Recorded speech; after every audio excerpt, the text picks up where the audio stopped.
with that finger went to injury. practice, and yeah, Jay took all the snaps on Friday. They were worried about him when he was taking the snaps because he had a little problem with his index finger on his throwing hand. But he feels good. He was throwing well. And I also had a chance to talk to Norv Turner.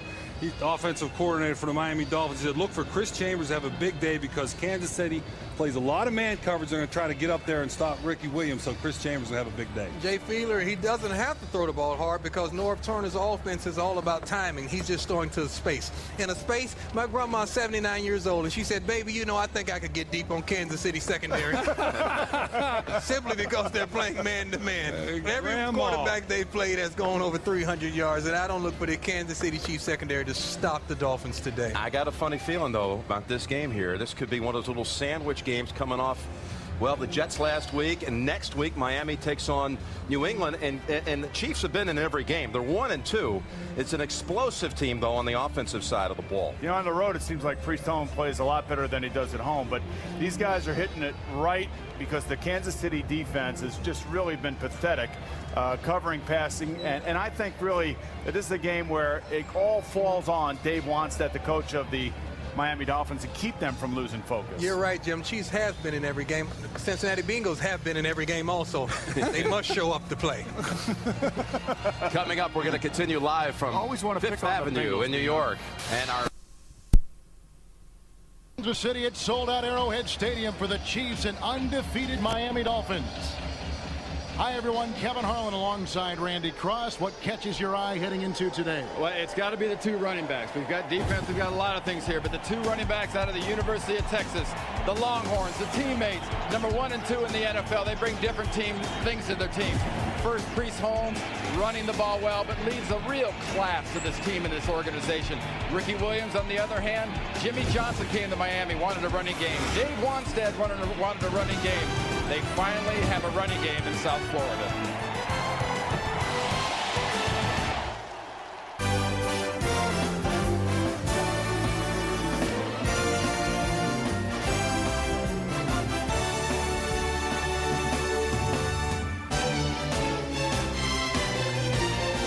Welcomes you to the following presentation of the National Football League.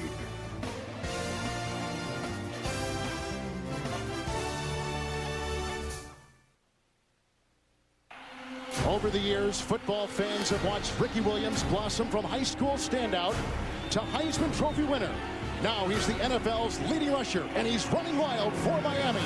The draw to Ricky, looking for room, finds it at the 50. Ricky to the 45, Ricky to the 40, brings another tackle. There he goes. Bye-bye. Bye-bye, Ricky. Today, the undefeated Dolphins head to Kansas City, where Chiefs running back Priest Holmes tries to prove that he's second to none. It's an AFC battle in Arrowhead. Next.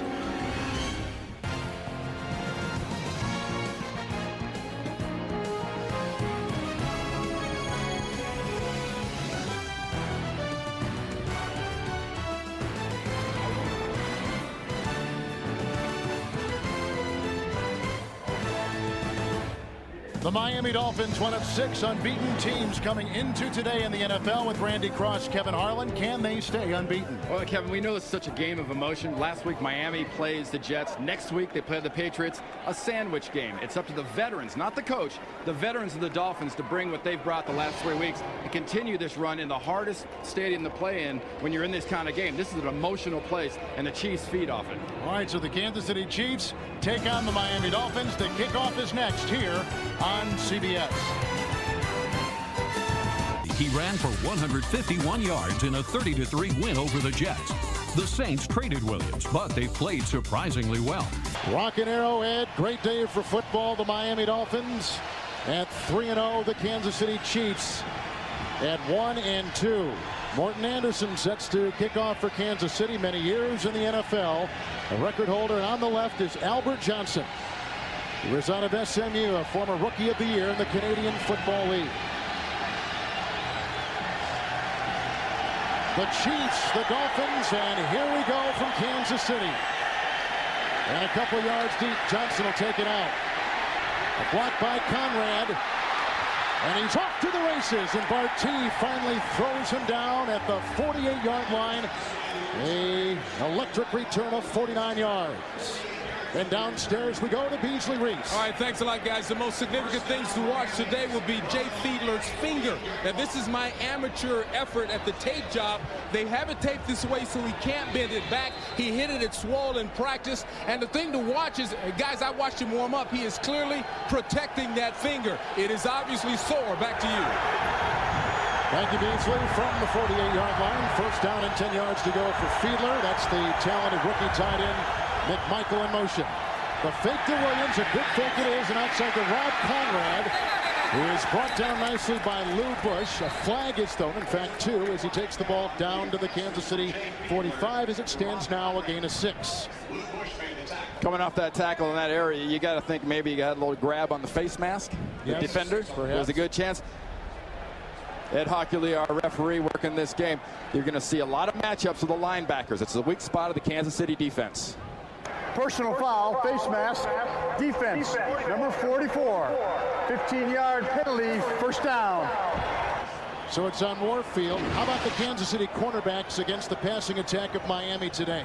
We see a matchup with Maslowski here, grabbing onto the face mask, pulling down onto the field on Conrad, and that matchup outside is even better because basically, for all intents and purposes, Kevin, they being Kansas City, have safeties playing corner. Chris Chambers is the down-the-field threat for this football team, number 84, top of the screen. 31-yard line after the penalty, first down and 10. Williams in the backfield by himself. Lead block by Conrad, and he dives into the middle where he is brought down immediately by Dwayne Clemens after a gain of the yard to the 30-yard line. The Miami offense comes into today, number 8 in the NFL, with this line protecting Fiedler, Dixon, Nails, Ruddy, Todd Perry, and Todd Wade. They love Jamie Nails. Williams and Conrad in the backfield, Gadsden and Chambers, the wideouts. And the guy that the league is talking about right now, Randy McMichael, the rookie tight end. Norv Turner, the offensive coordinator for the Miami Dolphins, loves to get the ball to the tight end. Very conventional lineups at most times, but he'll find a way to get that guy open. 30-yard line, second down and 9. More play action, good block by Dixon. Screen pass for Ricky Williams. There he gets a block from McMichael, and there he goes. A block from Conrad, and he's down at the 1.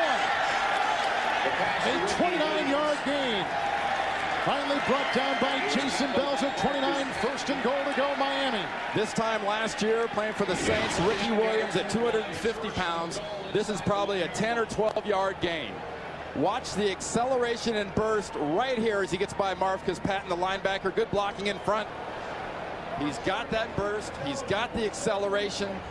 And this is why he's having such a good year. That and the small fact that that offensive line gets out in front of him and opens up a nice field of vision for him. Dave Weinstead thought that maybe his offensive line was a cause for concern going into the season, but the offensive line has been the least of his issues. The biggest issue for him is really going to be his offense being consistent. Miami is challenging the ruling on the field that the runner was down before breaking the goal line play. Yeah, I'd be surprised if this is reversed because the official on the sideline had a wonderful vision. He was right on the goal line, watching the knee, watching the ball. But Weinstead has got a running game. You know where that's going to be important? In December and in January, where this football team has been traditionally weak. And Randy, they've been 3-0 before, but that is the reason why you think this team will be different, because they got the running game. Well, you know, one thing this is doing, see, he's down. Elbow. The ball's in. The ball's going to be where they've spotted it. I think they did a very, very nice job there. You got to watch what hits first and where the ball is when it hits. Elbow, knee, doesn't matter. Elbow's down. The ball is not over the goal line. And this is interesting because you're basically, if you lose this, burning an early timeout. Dolphins have teased the Miami fans in the past with being a 3-0 ball club. But when they get Williams, a more confident Jay Fiedler, some nice wideouts, there is reason to think differently about this ball club. Hey, you know why? Right there. And that is not a touchdown. The official did a wonderful job there. The reason is Ricky Williams. You have Ricky Williams and you're Dave Weinstead. You've got a good defense. You know you can be aggressive, but that defense is worn out in years past because they haven't had the support from the offense. The ability to have the 12, 14, 16 play drive. The quick strike ability you've seen here.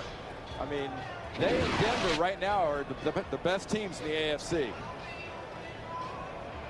Ricky's fighting all he can, but that left elbow, that hits, and it's where the ball is. If he had the ball up over his head, it would have been a touchdown.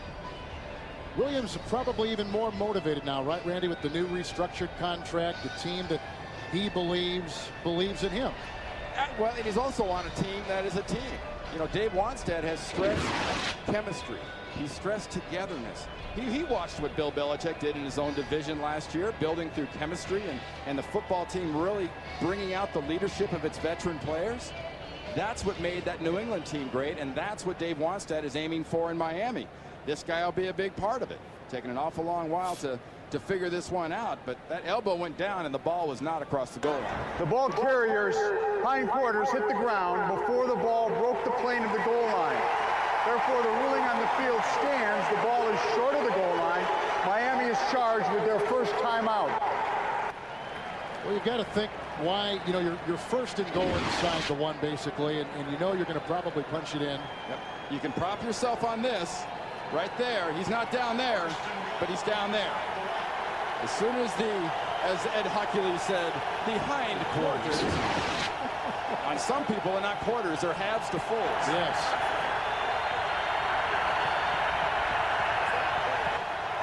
Deion Dyer has come in as a wingback at the top of your screen. Williams in the backfield, first and goal at the one. It's after the 29-yard pickup and the quarterback sneak, and it's good by Fiedler with his second rushing touchdown of the season. A pretty succinct and efficient Miami drive to start things in Kansas City. Well, and another big difference for the Miami Dolphins this year is Jay Fiedler is even more cemented now as a real leader on this football team. He's one of the veterans who's in charge not only of getting this what looks like very easy touchdown because of the nice blocking up front, but he's in charge of the psyche. He's in charge of the way this team runs. It's not the coaches. It's the veteran players, the Jason Taylors, the Zach Thomases, the Jay Fiedlers. Monte's extra point is in, but his Fiedler won over the fans. Well, you know, he's won over his team. The fans will come. And he comes over the goal line right there to give the Miami Dolphins a quick 7-0 lead. On that last drive, Ricky Williams caught a screen pass for 29 yards. The #1 rusher in the NFL sets up a 1-yard touchdown plunge on the quarterback keeper by Fiedler. 7-0 Miami. A look at Dick Vermeil in his second year with the Chiefs, and the ensuing kickoff by Monte. At the 5-yard line, Dante Hall, who was one of the legitimate playmakers for the Chiefs, brought down on the play with the flag. Tommy Hendricks got it. It's a 22-yard return. And Hendricks, who won the special teams game ball last week, makes his first stop of today. And this is against Kansas City to start things off on their special teams. Well, Dick Vermeil knows he has an offense. Now he has to have an offense that controls the ball and keeps the other one off the field. By the receiving team, number 55, during the return. 10-yard penalty. Kansas City's ball, first down. You know, Kevin, we talked earlier about Miami. Now they have this running game. What's it mean? Well, it means really to me that by months, if you look at them and break them down, they're fresh. They're early. November, well, they're getting better. December, 19 and 19. January, they went even further down because when you run your team and you don't have a running game, it wears out your defense late in the game, late in the season, you can't hold up. 17-yard line, Trent Green, first and 10, and Priest Holmes in the middle, and then devoured by Larry Chester. He played last year with Carolina. 1-yard pickup on the play near the 18-yard line. You look at Trent Green, 5 touchdown passes, 5 interceptions to start the season. Yeah, but at least he hasn't thrown as very many helicopter balls like his former teammate Kurt Warner over in St. Louis. I mean, he doesn't have the zip of a Kurt Warner, but he's a very accurate touch passer. Is he too much touch, too much finesse, not enough speed, velocity? He'll occasionally float one on you. Your first instinct is to yell pull. From the 18-yard line, second down and 9. And this is the fullback, Tony Richardson, grinding for 2 near the 20. Rodgers gets off the pile. Conley was there as well. The offensive line for the Kansas City Chiefs, Roth, the perennial Pro Bowler, and Shields, the right guard, are the 2 guys that have a combined 14 Pro Bowls among them. Holmes and Richardson in the backfield. Kennison and Morton, the wide receivers. And Tony Gonzalez, who's been quiet this season for Coach Dick Vermeil. 3rd down and 7 at the 20-yard line. With Holmes in motion with an empty backfield, a block by Tate, time for Green, and he throws to Holmes, digging in against Arturo Freeman, and he did acquire the first down. near the 27. Randy, he picks up 8 on 3rd down and 7 to go. Well, Al Saunders is the offensive coordinator here in Kansas City, and you got to give credit to coordinators when you see a matchup like that. Now, speed-wise, it's not a great matchup for Kansas City, but the power of that matchup gave the advantage to Kansas City. So Priest Holmes makes his 17th reception of the season. He leads the team, the Kansas City Chiefs, in receiving. The former undrafted player out of the University of Texas, who at one time played with Williams in that same Longhorn backfield. Vermeil will be the first one to tell you he leads this team, period, I think. End around to Johnny Morton to make it Henningsen.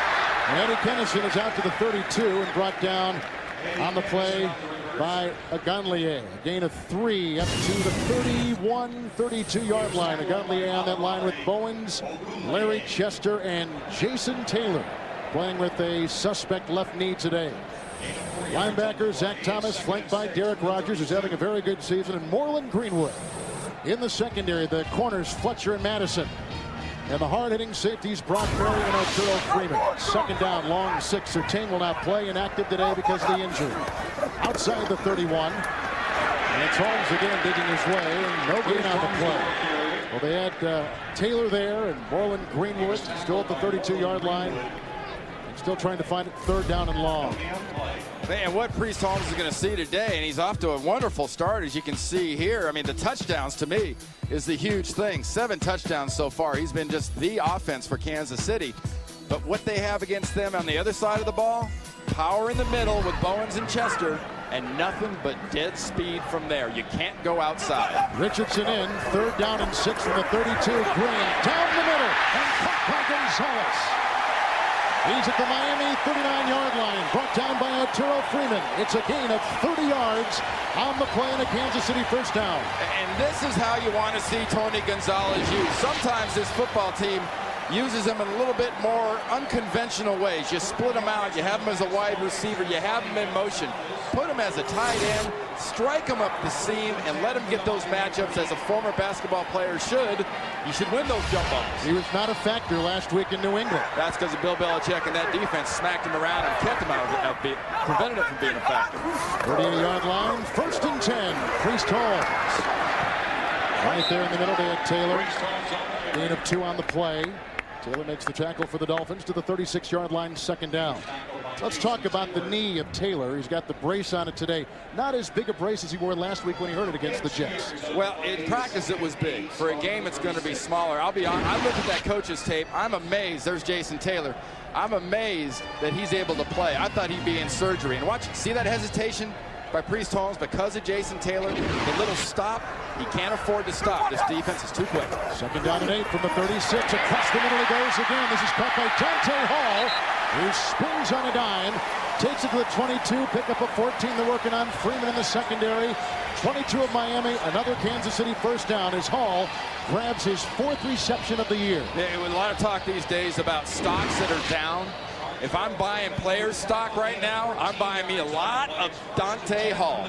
Dante Hall is a playmaker, former running back.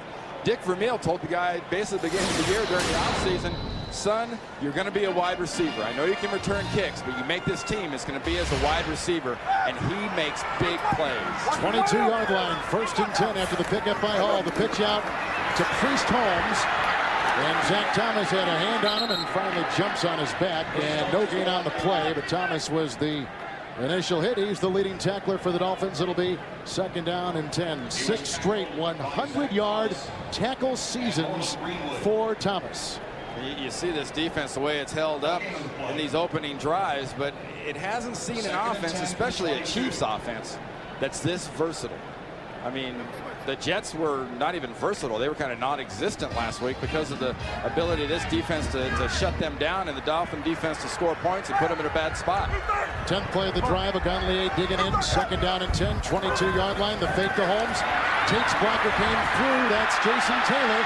Here goes Trent Green, has to get inside the 13-yard line, the flag is down. That's going to be a hold against Kansas City.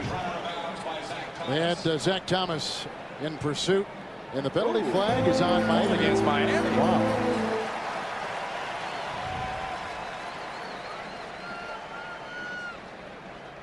When Jason Taylor came over Tate, defense, number 59.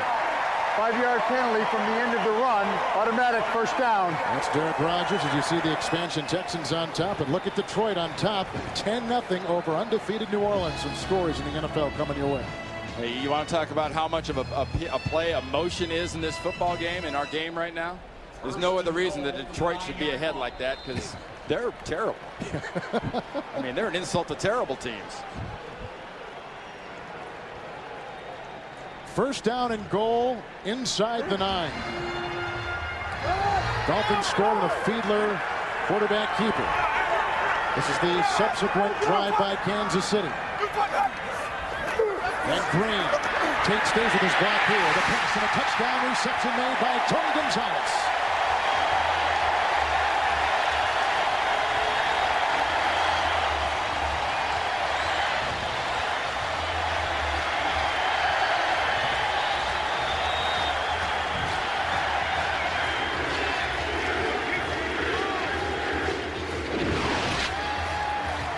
The scorekeeper that runs the scoreboard in this stadium is going to have tendonitis at the end of the day, because we are going to see some serious offense.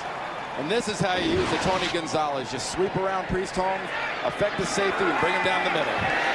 Morton Anderson's extra point is up and in. Tony Gonzalez grabs his 3rd touchdown reception of the season. A blocker last week and a touchdown receiver this week. And when it comes to a Tony Gonzalez, more is better. A lot more. Well orchestrated drive by Trent Green. 4 of 4 through the air. A 63-yard drive. We're tied at 7. Short kickoff. Anderson gets it off to Albert Johnson inside the 15.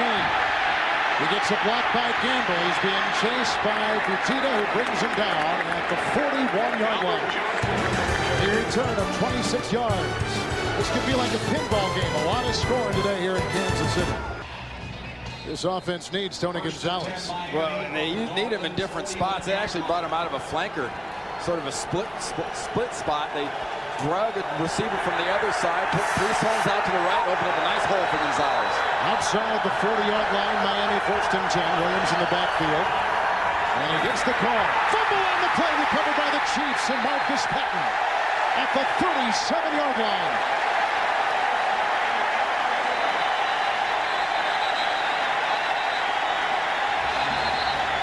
That is something that Dolphins have not done. They come into today #1 in the giveaway takeaway. They had 5 fumbles. They had not lost the ball until that one right there. Look at the penetration up the field by Hicks. Hicks knocks Perry off and just slaps the ball out of Ricky Williams' hand. That looked like an excuse me play. Only Tiki Barber has fumbled more times among NFL running backs than Ricky Williams. Penetration here by Hicks. Slaps the ball out. This is the kind of start you need if you're a Chiefs fan. You need a turnover. You need this emotional kick. That is the 2nd fumble this season by Williams. He almost fumbled last week, but it bounced back in his chest. First down and 10. Good play action by Trent Green. Throws to Gonzalez. Great move on the side on the linebacker Rogers, who eventually makes the tackle at the Miami 33. It's a gain of 4. Bringing up 2nd down and 6. And Al Saunders, the offensive coordinator here at Kansas City, has the same sort of background, the Air Coryell, San Diego lineage that Norv Turner does on the other side. And if there's one consistent thing, it's, think back to the Kellen Winslows, think back to the Jay Novaceks, Gonzalez here, the young McMichael now with Miami. That is what those offenses need. There's Al Saunders right there. They need the tight end. It's a huge tool. 32-yard line, 2nd down and 6. Morton is in motion. Shotgun snap, the Green shovel pass. Oh, they've been topped away from Priest Holmes, who took it inside. They're going to call it incomplete. Incomplete pass. It's a pass. He never really had control. The ball hits the ground. Pass, they hit the ground, incomplete. 2nd down. That's the first incomplete pass. Correction, of the game. 3rd down. Third down. You're right. In hockey league. A referee. So now it's outside the 32.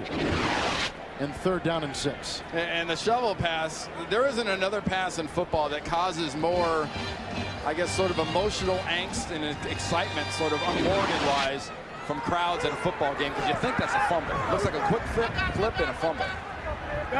3rd down and 6 outside the 32. Here they come. Agonlier has Green. He throws it away. Incomplete pass. Agonlier made that happen. The original rookie free agent, who has come on strong, makes the play, and Kansas City has got to settle for a 3-point try. Look at the technique. Look at the soft shoulder by John Tate, 76, the right tackle for the Chiefs. Very, very soft. And look how quickly, just around the corner. When you draw it up, when you're doing your little defensive line coach geometry, and you want to show them the angle you're supposed to take, that's the perfect tight around the offensive tackle angle to get a quarterback. Here is a 51-yard field goal try by Anderson, his longest here, 39. And it's good, but barely over the crossbar. It's great when you're 42. It's barely good when you're 32. I know a lot of 42-year-olds that can't hit a sandwich that far, much less kick a football. They're looking at one right here. So the Chiefs cash in on the Miami Dolphin fumble with Cleveland Anderson. One time that was the busiest train station in North America, Union Station here in downtown Kansas City, with Randy Cross, Beasley Reese, Kevin Harlan. 42-year-old Morton Anderson with a 51-yard field goal moments ago. It's the first time the Dolphins have trailed all season long. And look at this. He almost drives it out of the end zone. Wow. First time the Dolphins have trailed all season. Downstairs we go to Beasley Reese. All right, thanks a lot, guys. Running back Priest Holmes of the Chiefs has not had a lot of success. Brock Marion, safety for the Dolphins, told us what they plan to do. Shut down the inside, force everybody to bounce outside. With Miami's team speed, they can run it down. They've done so. What they did not count on was Trent Green having an excellent performance, completing 5 out of 6. We'll see what Miami can do now. Back upstairs. And Beasley with that 8 guys in the box. That's why Gonzalez is such a great weapon. Get your tight end open when the defensive backs are too far up. First down and 10 with the touchback at the 20-yard line. The fake to Ricky Williams. Now the pass goes outside the fullback, Rob Conrad, who's hit by Wesley at about the 27-yard line. And we'll call it a gain of 7, bringing up 2nd down and 3. Wesley probably the best secondary guy the Chiefs have right now. And this Kansas City defense is like defensive coordinator Greg Robinson there says, a work in progress. Their defensive line wasn't all healthy in training camp, so right now they're kind of developing as a team. Greg Robinson has a couple Super Bowl rings from Denver, and he has them because he's an attacking defensive coach, knows how to use his talent. Problem here, he needs more talent. They lost Jerome Woods in the preseason to a broken leg, 27-yard line. 2nd down, 3. Ricky Williams again. Brought down this time by William Bartoo. It's a gain of 2, setting up 3rd down and 1. And Beasley mentioned Brock Marion in the Miami defense about getting the 8 guys in the box and worrying about the running game and stuffing them inside, and we're fast on the outside. Well, when you're facing Ricky Williams, if Brock Marion was on the other side of the field for Kansas City, I think you'd be saying about the exact same thing. We got to have 8 guys in the box, and we've got to get after Ricky Williams. It's 3rd down and 1 for the Dolphins at the 29. And the quarterback takes it himself. He's already scored that way once today. Fiedler has. He's up to the 31. And it's a 1st down. How would you describe a Norv Turner offense? What are the characteristics of it? He's the offensive coordinator for the Dolphins. Well, you know, basically what they are is they're a passing offense that happens to have a very good offensive line. There's Norv Turner right there. Just like Norv had in Dallas. Consistent. He's got one in, had one in Washington, ran the ball with Stephen Davis. They have 1,000-yard rushers, and he's got a quarterback right now that's 3 for 3 right now in all the running backs. It's 1st and 10 from the 31. Ricky Williams up the middle. Trying to get a block from his right tackle, Todd Wade. A gain of 1 is all he can get. The Chiefs trying to stiffen on defense. A gain of 1 yard, and that's all. 2nd and 9. When we come back as we take our first trip to New York in Jim Nantz.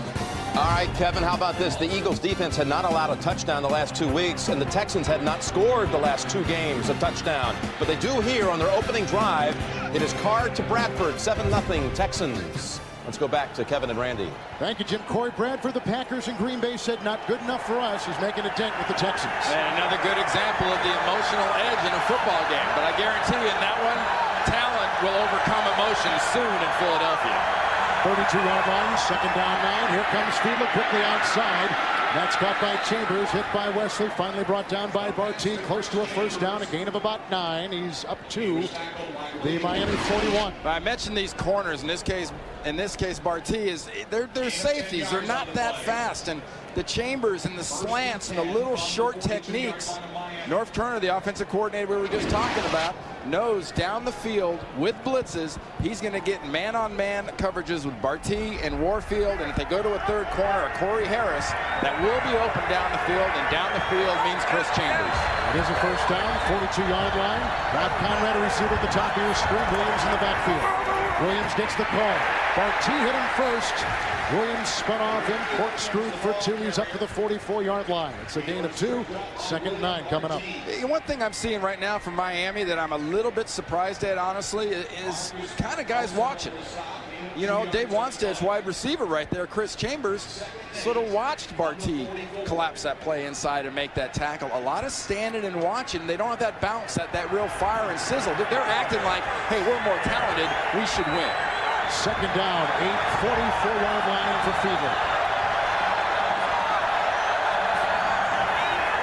The fake to Williams, who offers a nice block on Bush and downfield. Caught for a first down. Rondé Gadsden, a 14-yard pickup to the Kansas City 42-yard line, covered by Warfield. And that's just another addition. Dave Wanstead's offense is going to give you this. They're going to get the play action fake. You're going to get excellent protection. Jamie Nail's doing a nice job. They've run a little bitty out with a slant with Chambers. Now over here going the other direction, you're going to see an out here with a Rondé Gadsden. They're being set up. A boxer jabs to set up the right hand. Norv Turner is jabbing this defense to set up the right hand down the field. Jabbing him to the Kansas City 42. 8th play of the drive. First down, 10 yards to go. Fiedler again. Great time. Ricky Williams in the open field. Marcus Patton douses him at the 31. It's a gain of 11 yards. Another Miami first down. You know, there's a great example there of a running back. And guys, if you're out there, you see down on the field, Louis Bush. Yep. If you're a young running back, if you see 2 tacklers, split the tacklers. Watch Ricky Williams. He has 2 linebackers coming at him. Marcus Patton in one direction, Lou Bush in the other direction, and he splits the tacklers and goes for the yards. That's a learned experience there. Lou Bush is down. We have an injury timeout at Arrowhead. Kansas City, a lot of offense so far from both Miami and the Chiefs. And Kevin, we opened the game talking about the running backs. Can't wait to see the running backs. So far, both sides of the ball, it's been throwing. They're throwing the ball and getting the matchups they want on the linebackers and safeties. A lot of throwing so far. It's first down, and Fiedler wrapped up and brought down by Marcus Patton. His first sack of the season. Today, playing in his 196th consecutive regular season game, a streak that began back in 1993. He throws Fiedler for a 9-yard loss. There's Marcus Patton right here. Watch about here, his close on the ball. You hear that term a lot out there, folks, and what is it? That's closing on the ball. That's going after the guy with the ball, not being faked out. Marcus Patton, a veteran, really known for his strength and his hitting ability. Not the niftiest linebacker, but he was just nifty enough there. 2nd down, 19 from the 40-yard line. Fiedler looking one way, going the other way. Dumps it off to Ricky Williams, who got a nice block from Chambers. And Williams plowing his way inside the 35. Wesley had him. Warfield got a knock on him at the 34-yard line. A gain of about 5-6 yards on the play. That'll bring up 3rd down, and still a long way to go for Miami. Yeah, I came up in the so-called West Coast offense, and it's very, very popular. It seems like everybody either runs, you know, Dave Wanstead's Norv Turner / San Diego style, or Bill Walsh's West Coast kind of offense. What I think is better about the West Coast, personally, is the quarterback has more safety valves. There's more check downs. There's quick passes over the middle, hit the tight end. Not in this offense, not as much. We're in the 2nd quarter. It's sold out Arrowhead in Kansas City. Jay Fiedler, a 1-yard touchdown plunge on the quarterback keeper, Tony Gonzalez. A touchdown reception, a 51-yard field goal by Morton Anderson. Miami right now in the midst of a 11-play drive, 3rd and 13. Robert Edwards is in the game. Miami at the Kansas City 34. Edwards will go on a pattern. Fiedler throws short, not to Edwards, but rather to James McKnight with his first reception of the season. He picks up 10, and he whittles his way inside the Kansas City 24. And still shy by a couple yards. Exactly. Walk me through this, Kevin. How do you whittle your way when you're running? Is that part of a stride? Is that like is it half a choppy? You inch your way. You chop wood. Choppy exactly, would be about a 2-foot stride, and a whittle stride would be about a foot. If I had to explain everything, you would be here all day. 42-yard field goal try by Olindo Mare, and that ties the game at 10. So Kansas City's defense holds Dave Wanstead out of the end zone, but they do tie. Take it 2 yards deep and bring it out for the Chiefs. The block by Richie Owens and smothered by Jed Weaver. Hendricks was down there. Wooden, Gallion, 19-yard return. And he is up to about the 17-yard line. Was there yellow on that play? There was on the near side. We're blocked out. It was thrown almost out of the field and on the side. Number 60, Don Willis, who's on that return team, came walking off the field without his helmet, picked it up off the sideline. It's going to be against Dave Wanstead's defense. Personal foul, unnecessary roughness by the kicking team. Number 27, pull the player's helmet off. 15-yard penalty, first down. Arturo Freeman, who is their starting safety, is guilty of the infraction for Miami. And that would be why Donald Willis didn't have a helmet on. Helmets being on and off mean a lot here in Kansas City. Well, Mike Pereira, head of the officials for the NFL, is here today, and I said, anything new, anything exciting? He goes, well, outside of the old throwing the helmet thing in week 1, it's been pretty boring. 31-yard line, empty backfield. 5 receivers deployed for Trent Green. And down for Gonzalez. To the Miami 37-yard line. Zach Thomas and Brock Marion bring him down. That is a season-long 32-yard reception for Tony Gonzalez. Are you familiar, folks, with the term seam? Well, there's the seam down the field, right by that hash mark right there. Tony Gonzalez lines up on the seam, runs down the seam, and splits the defense right down the seam. And Trent Green drops it right exactly where it has to be. That was as good a touch pass as you're going to see. 37-yard line of Miami, 1st and 10 for the Chiefs. And Richardson with his second carry today.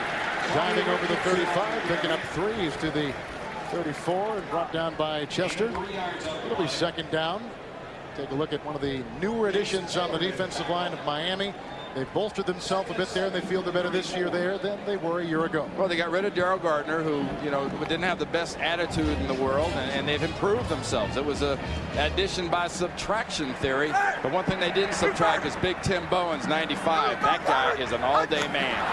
34-yard line, flag thrown, 3 down. It's caught. Johnny Morton across the middle. Grabbed by Madison at the 25. It's a gain of 9 as it stands right now on 2nd down and 7. Great snap count by Trent Green. Good inflection, drawing that defense off sides.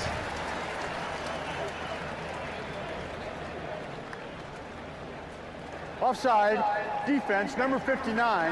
The penalty is declined. The play results in a 1st down. To the sideline and Beasley Reese. All right, thanks a lot, guys. I'm looking at Tony Gonzalez's success. Miami's running a lot of cover 2. The weak spot is right down the middle. The first place you look as a quarterback is right down the middle. They tried Zach Thomas running with him that time, and that doesn't match up very well. 1st down and 10. Priest Holmes and Richardson block. Look at him cut outside, and there he goes. Trent Green throws a block. Touchdown.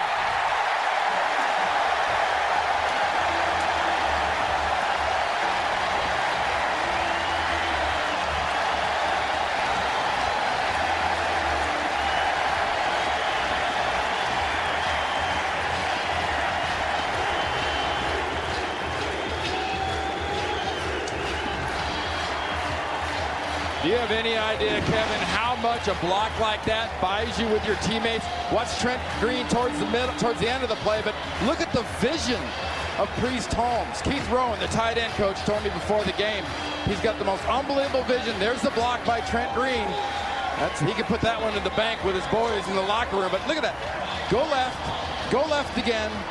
And folks, if you're sitting at home, you want to test yourself, you're sitting on the couch, you're watching the TV, have somebody stand about at 45 degrees to your left behind you and wave their hands, hold up fingers and say, how many fingers am I holding up? That's what seeing that hole is. It's not only a feel, but it's vision, and the great ones have it. Larry Chester was shaken up on the defensive line, now walking off for Miami under his own power. Tony Gonzalez, excellent block backside. Willie Roaf backside, very good job. Waters, 54, backside as the guard. Nice job also. No one has scored more touchdowns in the NFL this season than Priest Holmes. A combined rushing and receiving 8 right now. #1 in the league. Anderson's extra point. And the Chiefs have their biggest lead today over undefeated Miami. And Priest Holmes, the second leading rusher in the NFL, took it. Touchdown run moments ago by Priest Holmes, the longest run allowed by Miami's defense this year. And the kickoff by Morton Anderson. From the 7-yard line, Albert Johnson. Here comes Lyle West with the beat on him, and Barty shoves him out of bounds near the 31-yard line. 24-yard return, and the tackle by number 24, William Barty. As a look at Jay Fiedler coming back out. Let's go downstairs to Beasley Reese. All right, thanks a lot, guys. I talked about Miami's defense bottling up the middle, forcing Priest Holmes to bounce it outside. Well, that time on the touchdown play, they did bottle up the inside, but the beautiful cut by Priest Holmes is one of the reasons he led the league in rushing last year. He actually outran Miami's defense to the end zone because of that great cut. Back upstairs. Yeah, it's easy for you to say. That's exactly what I was talking about, Bo Bees. I mean, the guy can gain ground and go sideways at the same time. It's amazing. 31-yard line, 1st and 10 by Fiedler. And it goes to Ricky Williams.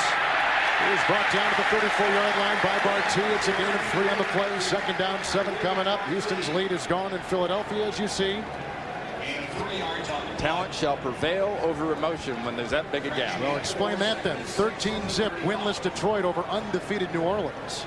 Bourbon Street's open 24 hours. Dallas on top of St. Louis and other scores. Just inside the Miami 35, 2nd down and 7.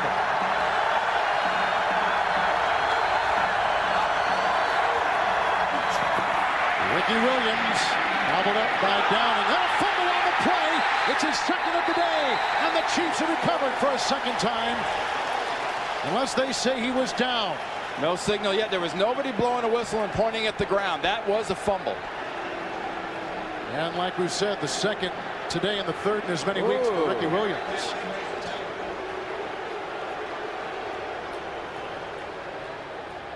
This is being looked at upstairs by the Kansas City coaches, I guarantee you. They'll challenge, I assume, although no flag has been sent out. Charlie Joyner is the member of the staff for Kansas City who's in charge of this. Got to watch, where is the knee? Is he down before it comes out? Nope. He is not down. That ball is hit from behind and knocked out before he is down. Greg Wesley falls on that thing.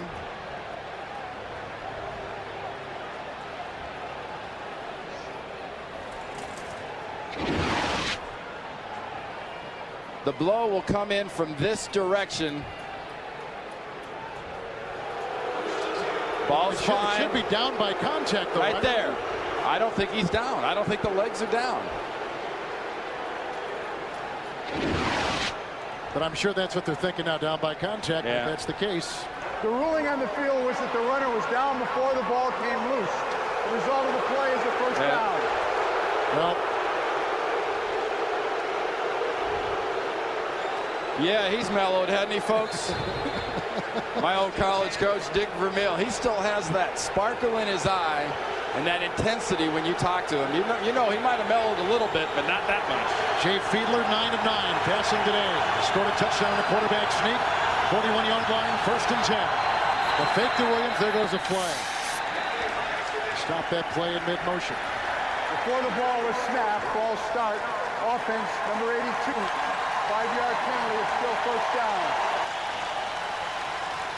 Jamie Nails, who has incredible upside on that offensive line from Miami, called right there, and that's the penalty situation you see. Well, there's a credible upside on this ball player because down below, especially down below that 66, there's a lot less of Jamie Nails. He was 390 pounds. He talks about how at the end of a game his knees and ankles were numb when he was at Buffalo. Couldn't get out of bed on Mondays. I'm surprised he'd get out of bed Monday through Saturday. the heck of a play on Sunday. He's down a bunch, about 60 pounds. And boy, can he move well. They love him here. First and 15 from the 36. Chased on the play by Owens, the former Dolphin, as Fiedler almost throws it away. Richie Owens was on the heels. The pass intended for Gadsden. Incomplete pass. His first incompletion today. Let's go to New York and Jim Nance. All right, thank you, Kevin. The Eagles are in. It's McNabb to Staley, and Staley dives in from a yard out. 10-7 Eagles, minute and a half into the second quarter. Let's go back to Kevin and Randy. All right, Jim, thank you. The Eagles fresh off 2 30-point victories. They're hot, and they're getting on top of it. Donovan McNabb fresh off a brand new contract. $122 million. I'd say put up. Second down, 15-36. Fiedler with time, throws downfield, intercepted by Warfield. It went through the hands of Chambers. And Warfield is down in a fight and a flag. Fight is broken up, flag is down. Second Miami turnover, Warfield's first interception of the season. Now they picked up the flag. Flag has been taken away. Interception stands. The Chiefs get the ball. When you throw this type of pass, you're trying to fit it in between the zones, over the linebackers and inside the defensive backs. Fiedler didn't see the safety coming. Warfield gets the interception, and this is the emotional edge. When you have two relatively close teams, the emotional team is going to look a lot better early. And boy, Kansas City looks a lot better than Miami right now. The number one team in the giveaway takeaway in the NFL, coming in at +8 today, is already -2 this afternoon. With a fumble by running back Ricky Williams, an interception right there off Fiedler, just his second interception of the season. And we've seen Kansas City getting the ball to Tony Gonzalez. Beasley's talking about the cover 2 and how that's really good for a tight end. Well, how much of Randy McMichael have we seen, the young tight end from Miami? Not very much, because the defense has shut him down. They challenge him on the line of scrimmage. The Chiefs will have it at the 42-yard line. Let's go across the USA with Randy Cross. Just a little something to think about, what went around the league and what's going on in the NFL these days. The Randy ratio. He's an opera singer, folks. Me, me, me, me, me. He might be a winner at the bank, but he's a loser as a teammate. A lot of teams right now struggling. Dog check, especially in with the Jets and the Redskins, because they've had history of quitting on coaches before. You got to be careful. That team will leave you if you let them, and don't be fooled. I'm not going to be like our guys in the pregame show, kind of burying the St. Louis Rams. You give me the Rams and you give me the Steelers and all their losses, you can have teams right now like Carolina and whatnot that have got off to these huge starts. They're 3-0. Everything's going to be fantastic. We'll go to the end of the year and we'll see how these so-called bad teams right now finish up. We're talking about Randy Moss, the wide receiver for the Vikings. A bizarre story out of the Twin Cities. And he will start, though they say, tonight in Seattle. He has way too many apologists and enablers. And if you don't know what those words mean, look them up. He's got lots. 42-yard line after the interception of Fiedler. First and 10. Oh, there goes Kennison moving right bottom of your screen, the wide receiver. So he's called. Chiefs come into today. Full start, offense, number 87. 5-yard penalty, still first down. 2 straight losses. Lost last week in overtime to New England. Lost here in their home opener to the Jacksonville Jaguars. And Dick Vermeil knows, he's got an excellent offense. It's up to the offense in this game to kind of keep things going. When you get a chance, score the points. Don't be over anxious. That looked like a case by Kennison of just being a little over anxious to get down the field. 37-yard line, first and 15. Here goes Hall.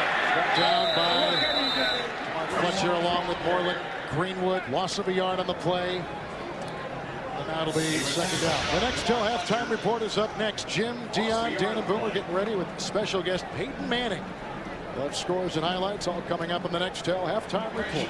That was a terrific show this morning. Well, it was 3 guys. I was glad to see they were going over a little play action fake. Yes. Boomer was a great guy at hiding the ball. Peyton might be the best I've ever seen.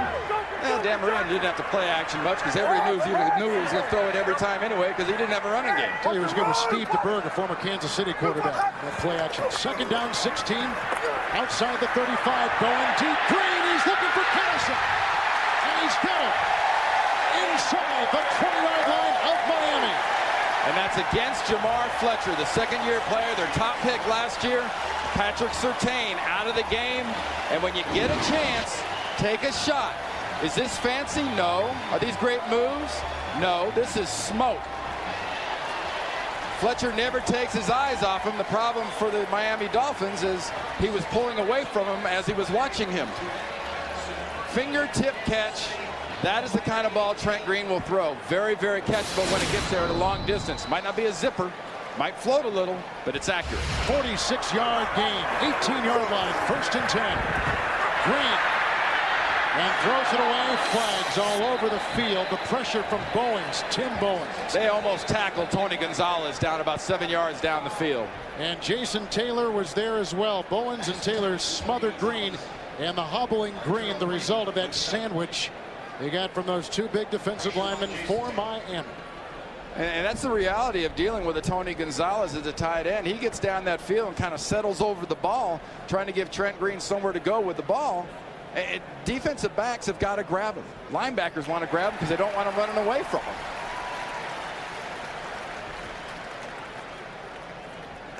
There was not a foul for intentional grounding. Number 88 was in the area. There was pass interference defense. He needs to get the number right. Yeah, which one of those guys was grabbing Tony? Who are we blaming? I'm sorry, 27 was the number. That's an automatic first down at the spot of the foul. Arturo Freeman on the defensive side for the Miami Dolphins picks it up. Chiefs come into today the #1 red zone scoring offense in the NFL. And as good as that is for Dick Vermeil, 27 possessions, 16 touchdowns, 11 field goals. You would like to, you lead the league if you get up in the 70% range. The excellent teams, the Rams, the Patriots, the Niners over the years with that percentage, it gets way up there around 75. 15-yard line, 1st and 10. Priest Holmes grabbed by Bowens and wrestled down. The loss of a couple on the play. Bowens is so quick, and flags are thrown.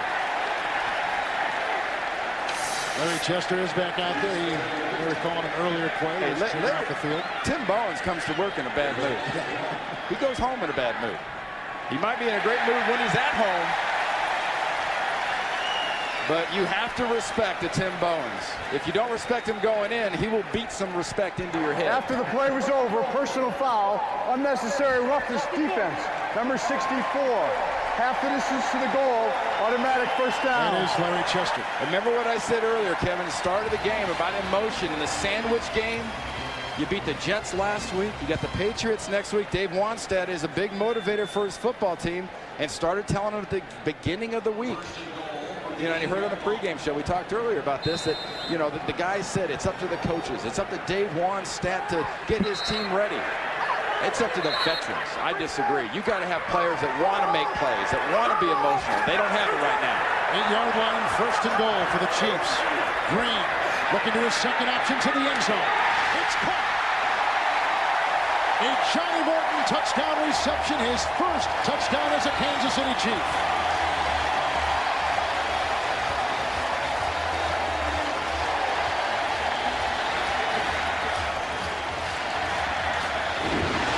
We were in Denver last week where Brian Griese takes a lot of grief because, you know, he's not this or he's not that. And Trent Green has taken a lot of grief here in Kansas City for having a soft arm and not being the best quarterback in the whole deal. They could do better. Find me somebody that's going to thread it better than that. Touch that pass down to Kennison. Trent Green's got it going on today. Kansas City has scored every time they've had the ball today. And the Chiefs and Johnny Morton cash in on the interception of Jay Fiedler with an 8-yard touchdown pass. Now we'll see if Miami can come from this far from behind. They've not done it all season long. They trail 24-10. Johnny Morton phoning home. He said, just got a touchdown for the Chiefs, 24-10. The Chiefs. What about Miami's offense now as we readjust? They've not been in this position all season long. I think what we're seeing is a greedy football team. I think coming in, they got to this position by running the ball. Jay Fiedler's got 12 passes. They only have 8 runs. The mentality seems to be we got stuff down the field. We can get the ball to our receivers. Well, you know, the reason you got the ball to receivers so well weeks 1 through 3 was Ricky Williams was softening up the defense. This is not a very soft defense right now because they're not running the ball as much. Anderson's kickoff Albert Johnson deep back, and from the 9-yard line. Finds a seam.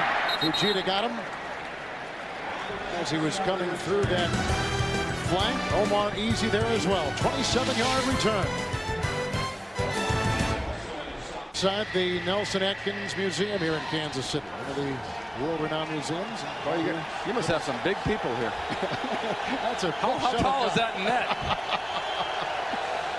All right, Miami takes over again. Decent beginning field position, 36-yard line, trailing 24-10. It's Ricky Williams. Ransom was there along with Eric Hicks, a gain of a couple on the play. Williams today, 7 carries, 9 yards. They spot this ball outside the 37. And we talked about the running game, Kevin. If you have to point at a group, I don't think you point at Norv Turner or Wannstedt or Ricky Williams or Jay Fiedler. The offensive line of the Miami Dolphins, if this team won't have attitude and it won't have that kind of mean-spiritedness and bounce and emotion, it's up to this offensive line up front of Ricky Williams to make the difference. Where's McMichael, the rookie tight end? He's getting stoned at the line. They're not letting him off. 38-yard line. Second down 8. Fiedler. He's chased by Clemens, who may have gotten a hand on the pass. It's an incomplete pass. It'll be 3rd down and 8 as Dallas continues to lead over the St. Louis Rams, the winless St. Louis Rams. And look what Jacksonville, who was off last week and last game, played in Kansas City and beat them, and Buffalo on top of Chicago. You talked about St. Louis is losing this game today. I heard him talk about it on the pregame show. Boomer says it's the offensive line, which I'd expect any quarterback to say. Kurt Warner looks different. Kurt Warner was not throwing helicopter balls. I'm sorry. Earlier he wasn't. He is now. 38-yard line. 3rd down and 8. Williams out. Edwards in the backfield. Fiedler going deep and looking downfield. Broken up beautifully. Warfield got in the way of Chambers. What a defensive play by Eric Warfield, playing today with a sore left calf. And it's 3 and out for Fiedler in the Miami offense as Warfield has great coverage on Chambers. This is open. Throw it out in front of him, a little flatter.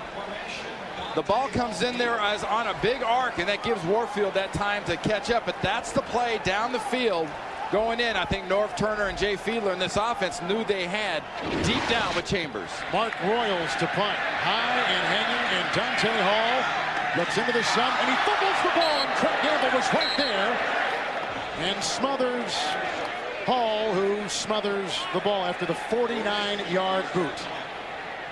All right, our NFL.com poll. Which rookie has made the biggest impact thus far of the season? We got one of the great names right there, Randy McMichael in the middle. Who do you think? All of them. Yeah. It's too early. I mean, like Randy McMichael, I talked about an analogy with Tony Gonzalez. I said, where are you right now? He goes, well, I'm only 3 games in, so I'm not going to brag on myself too much. And 3 games in, you've had a 100-yard game out of Portis, big sacks out of Peppers, big catches out of McMichael. Davis has done well. Branch has had fired in New England. All those guys have done something great. 14-yard line after the Miami punt. 1st down and 10. Fake end around, and it goes to Holmes, who is brought down in the middle after a meager gain of a yard. And they had Moreland Greenwood in the middle. And the ball's near the 15-yard line. The Chiefs have taken 2 Miami turnovers and converted those turnovers into 10 points, thus leading 24-10. And the key to me is right here, 3-1. You're not kicking field goals when you get your shots and you get your chances, especially when you're a big underdog, when people say you're not quite as good, when you're the sandwich in a sandwich game, you got to find a way to use that emotion to your favor. 2nd down 9, shy of the 15. Holmes outside and devoured by Rodgers, and a loss on the play of 2. Throws him back to about the 13-yard line. Well, remember the cutback. The cutback is a good play because the cutback happens 4 or 5 yards as you move up the field. Priest Holmes will not do business against Derek Rodgers and this Miami defense going laterally because there's nothing to be had. They're taught to bounce the ball to the sideline, funnel the ball to the sideline, and the cornerbacks. Now 3rd and 11. 13-yard line.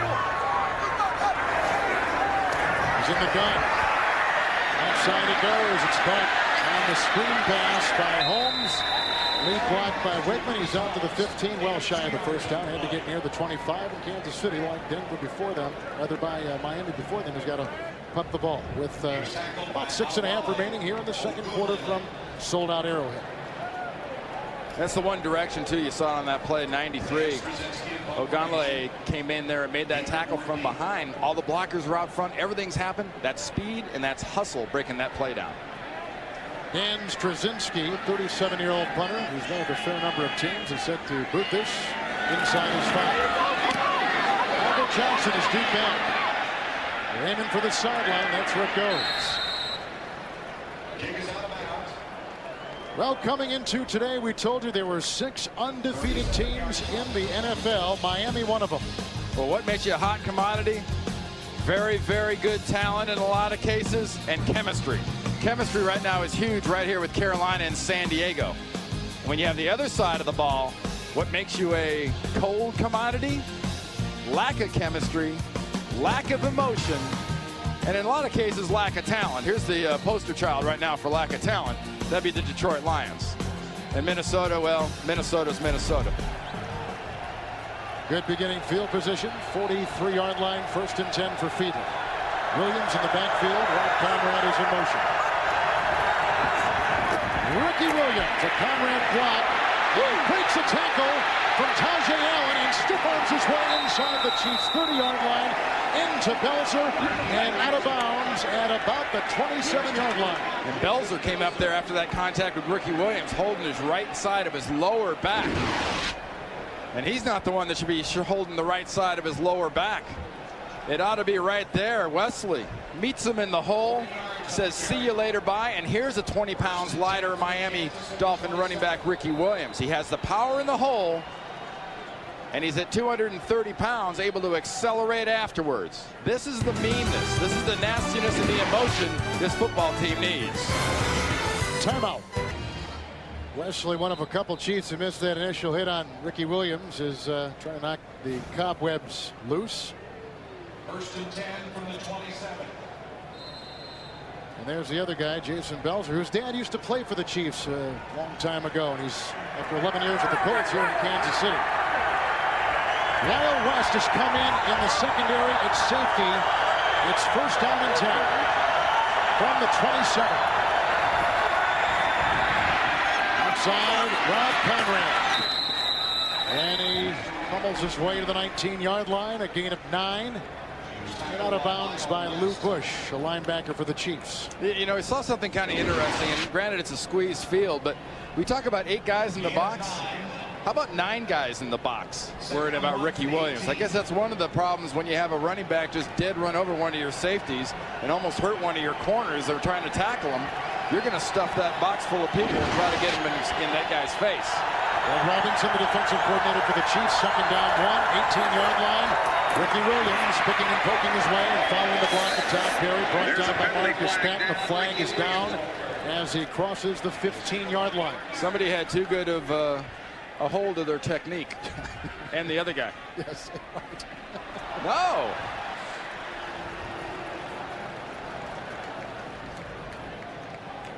Holding, defense, number 92. 5-yard penalty from the end of the run and an automatic 1st down. It's Eric Downing, 92, on the Kansas City defensive line, inactive all season until today. Anytime you see holding in that situation, it's a defensive lineman trying to keep an offensive lineman from getting to the next level, trying to keep them from getting to the linebackers, grab a face mask, grab a jersey. It is highly unusual. You saw it in the Super Bowl 2 years ago where the New York Giants were called for holding by a defensive lineman. It just does not happen very often. Fiedler under the center, Tim Ruddy. 1st and goal inside the 10. A fake to Williams, a good block by Wade, and a bubble pass attempt to Randy McMichael. Incomplete. That's the first time they've gone to the rookie tight end today. Belzer was covering, 2nd down goal inside the 10. And the difference we've seen just in that one pass is Miami's trying to get the ball to McMichael sort of going sideways. And Dave Wanstadt's defense has seen Tony Gonzalez getting the ball going up the field, going vertically, getting up the field instead of going horizontal. 2nd down goal inside the 10.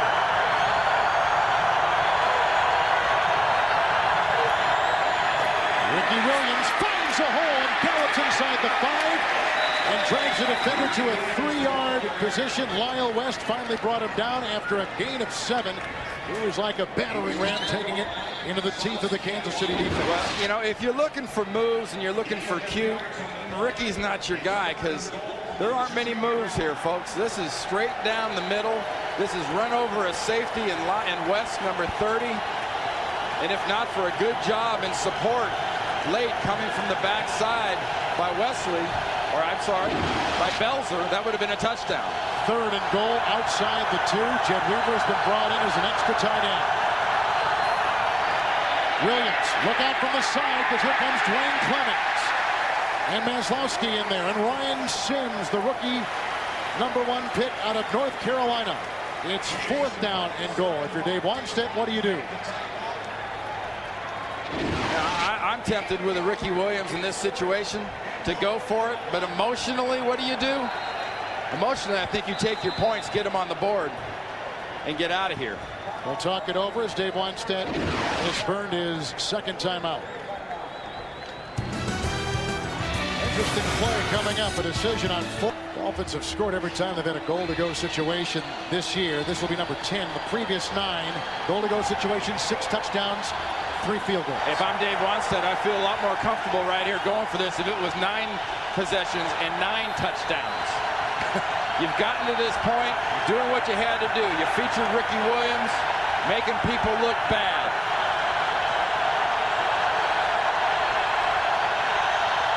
Marcus Spriggs is on that line. 4th and goal at the 2. The fake, and Fiedler to the end zone. And caught for a touchdown. And a flag is thrown. Jed Weaver, his first reception of the season. If it holds.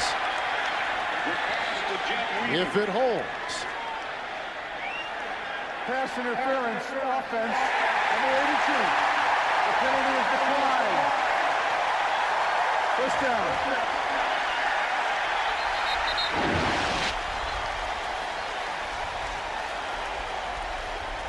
Plenty of time, and plenty of time in that situation, Kevin. There's always going to be somebody back towards the end of the back of the end zone. Correction. The result of the play, since it was a touchdown, we will replay the down. Yes, thank you. I was going to say, how can you decline it? 4th down.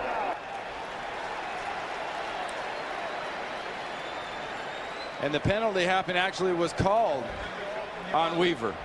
In the back of the end zone, getting a push. Maslowski there, the linebacker, was the pushee. Weaver was the pusher. Well, how important is this for Wannstedt and Miami just before halftime? It's gigantic to take the chance of doing it, and when you do it, you get your touchdown, but you get a penalty. I mean, you're going to get points here with Linda Mara. You've got to think about 99.9% of the time from this part of the field. Linda Mare has missed a 28-yard field goal this year, and from 31. This is from 29. Good snap by Perry. Good hold by Royals, and it's up and in. So Miami gets 3 out of it when they needed 6.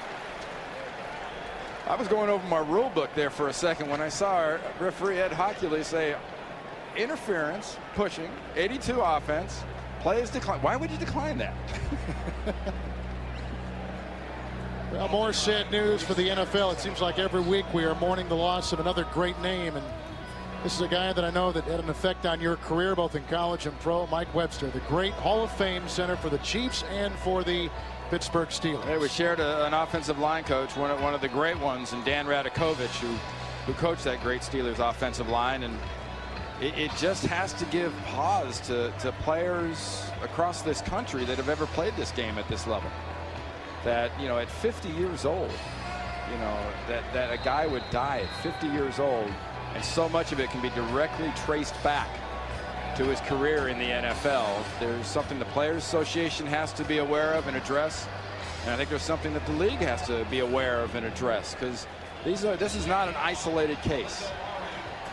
No franchise tried to help a former player and a former coach in the Kansas City Chiefs franchise, and Carl Peterson. They've offered him, you know, money and places to live, jobs. They had him as an assistant coach for 6 months, but his personal life was off kilter. His finances were in despair, but nonetheless, when you think of him now, you think of the greatness on the field, the incredible success, the Hall of Fame career, and the influence on former linemen and centers like yourself. Here's the kickoff after Monte's 29-yard field goal. Dante Hall at the 6-yard line for Kansas City.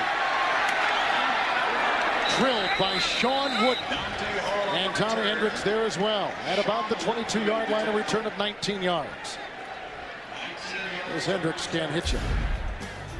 Well, we got the two top running backs in the NFL in the stadium today, and they both played on the same team in '96. Hey, talk about a different type of path to where you're at right now. Ricky Williams gets himself a big bonus, Heisman Trophy winner. Priest Holmes has been one of those guys. He's been a pick and shovel football player. Ricky Williams was given, and he's earned it, and he's great, but Priest Holmes has earned every little single yard and foot he's ever gotten in this league. Fake handoff, fake end around on 1st and 10, down the sideline, and looking for Johnny Morton, incomplete. It'll be 2nd and 10. If you're Jim Bates, the Miami defensive coordinator, how do you handle Trent Green today? I think you have to make him start thinking and doubting. You've got to get hits on Trent Green when they're in obvious passing situations, because it's been proven in the past he will put the ball up there where your guys can get at it. But if he's able to stand back, hand off the ball, use play action, dink and dunk, and move it the way he's doing it right now, you will not rattle him. 2nd down 10 from the 25. Here they come, and there goes Holmes, grabbed by Ugonulane. A fumble on the play, and picked up by Ugonulane, unless they've blown it dead. I heard no whistle. I heard no whistle either. I hear it now.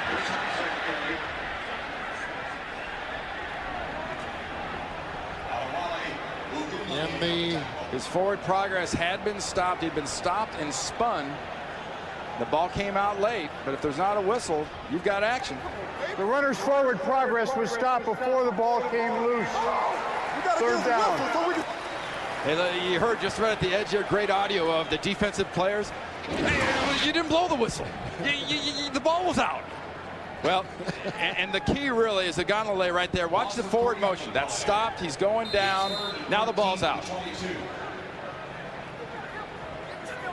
And I think a lot of this, too, is, Kevin, is we talked about Mike Pereira, the director of officials, who's here at this game. So much in the league now is to protect the players. Not only the quarterback, to protect the players and keep them taking unnecessary shots. 22-yard line, 3rd and 13 with the loss. Rope with the block, time for Green. Incomplete. Looking for Dante Hall and across to the 35. Incomplete. 4th down. Gamble covering. Well, quarterbacks have been taking a lot of heat for their team's losses this year. This week, Phil Simms sets the record straight and says when a team loses, it's not always because of the quarterback. Read what else Phil has to say at NFL.com or America Online. Enter keyword NFL.com. You get too much credit and you get too much blame. If you get too much credit, you can't get enough blame. Well said. Second consecutive 3-and-out for the Chiefs. Straczynski's inside the 10. He'll bump this ball for Kansas City. Albert Johnson is due back inside the 35. Good rush. Hunter goes down. No yellow on the play, and out of bounds it goes near the 45-yard line. And Miami again will get great beginning field position. Straczynski still down, but again, no yellow. And Hockey Lee was right there watching every step, every hit. He's holding that lower left leg. That's his plant leg as a right-footed kicker. 34-yard punt. Straczynski's down. Watch the left leg. Plant, kick, roll in. He actually got kicked in the back of the leg by his own player. Number 30, Lyle West, kind of kicked him with the heel, right in the shin. The backup is Morton Anderson, who's also the kicker.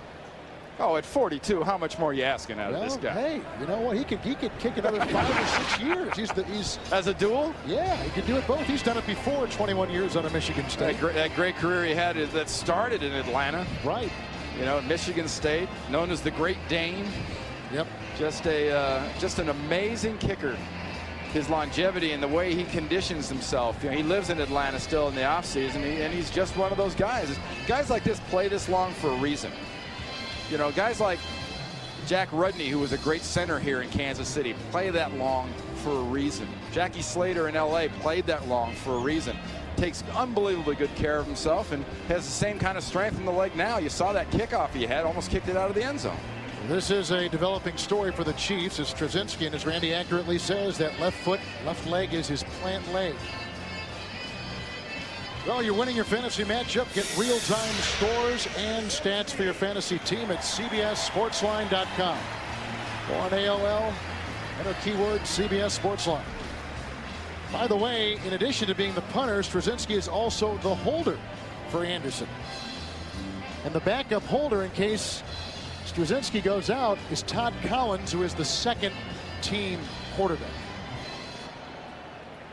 Well, Miami's got some work to do here. 2:44 to play in the first half and a timeout in the pocket of Jay Fiedler. Hey, don't feel too happy about yourself if you're Kansas City's defense. You've done a nice job. Your offense has come through a lot.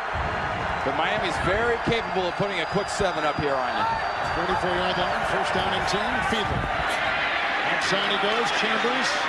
And grabbed and brought down by Warfield at about the 43-yard line. Pickup of 13, a Miami first down. And if you're going to see a quick 7 out of Miami, and if you're the defense of Kansas City, if you have any questions as to who will put up quick 7, that's the guy right there, Chris Chambers.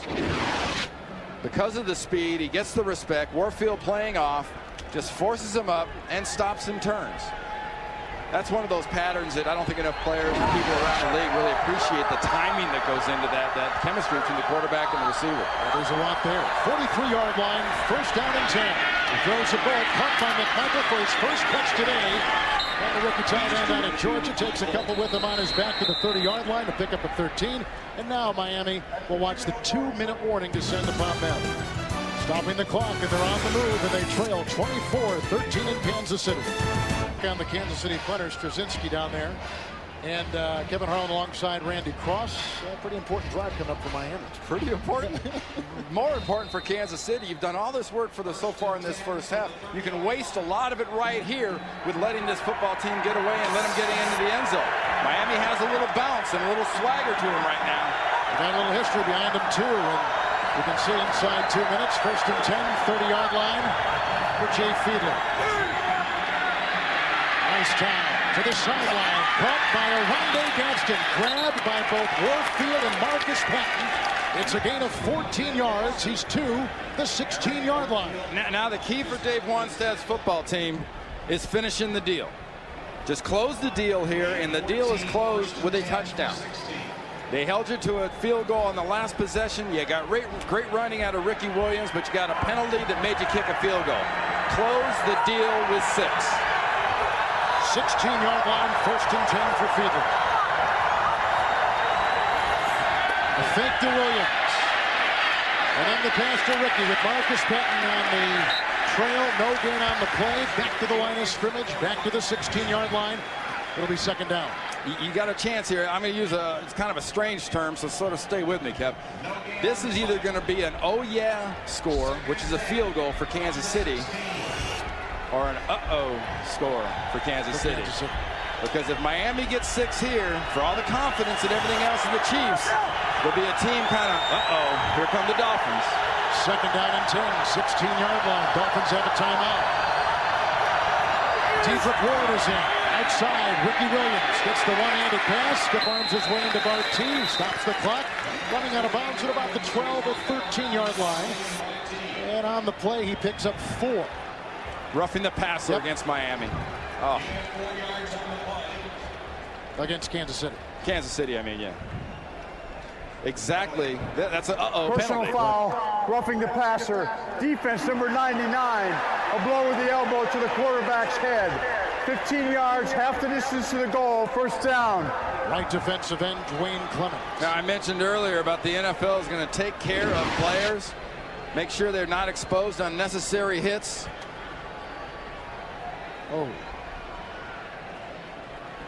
Well, he could have followed through with an elbow to get a penalty.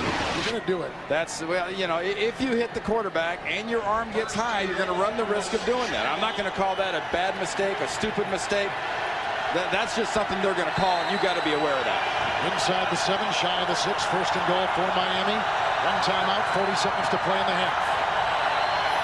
Fiedler to Chambers, the catch, and out of bounds.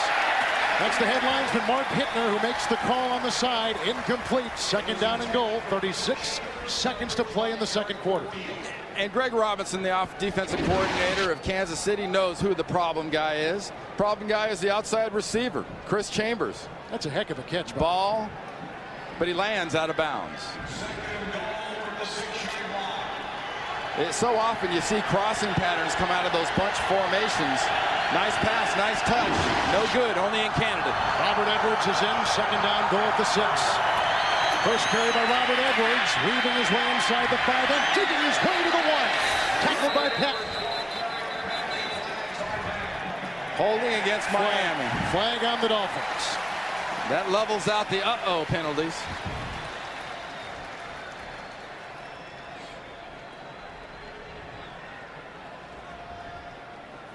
Holding offense, number 81.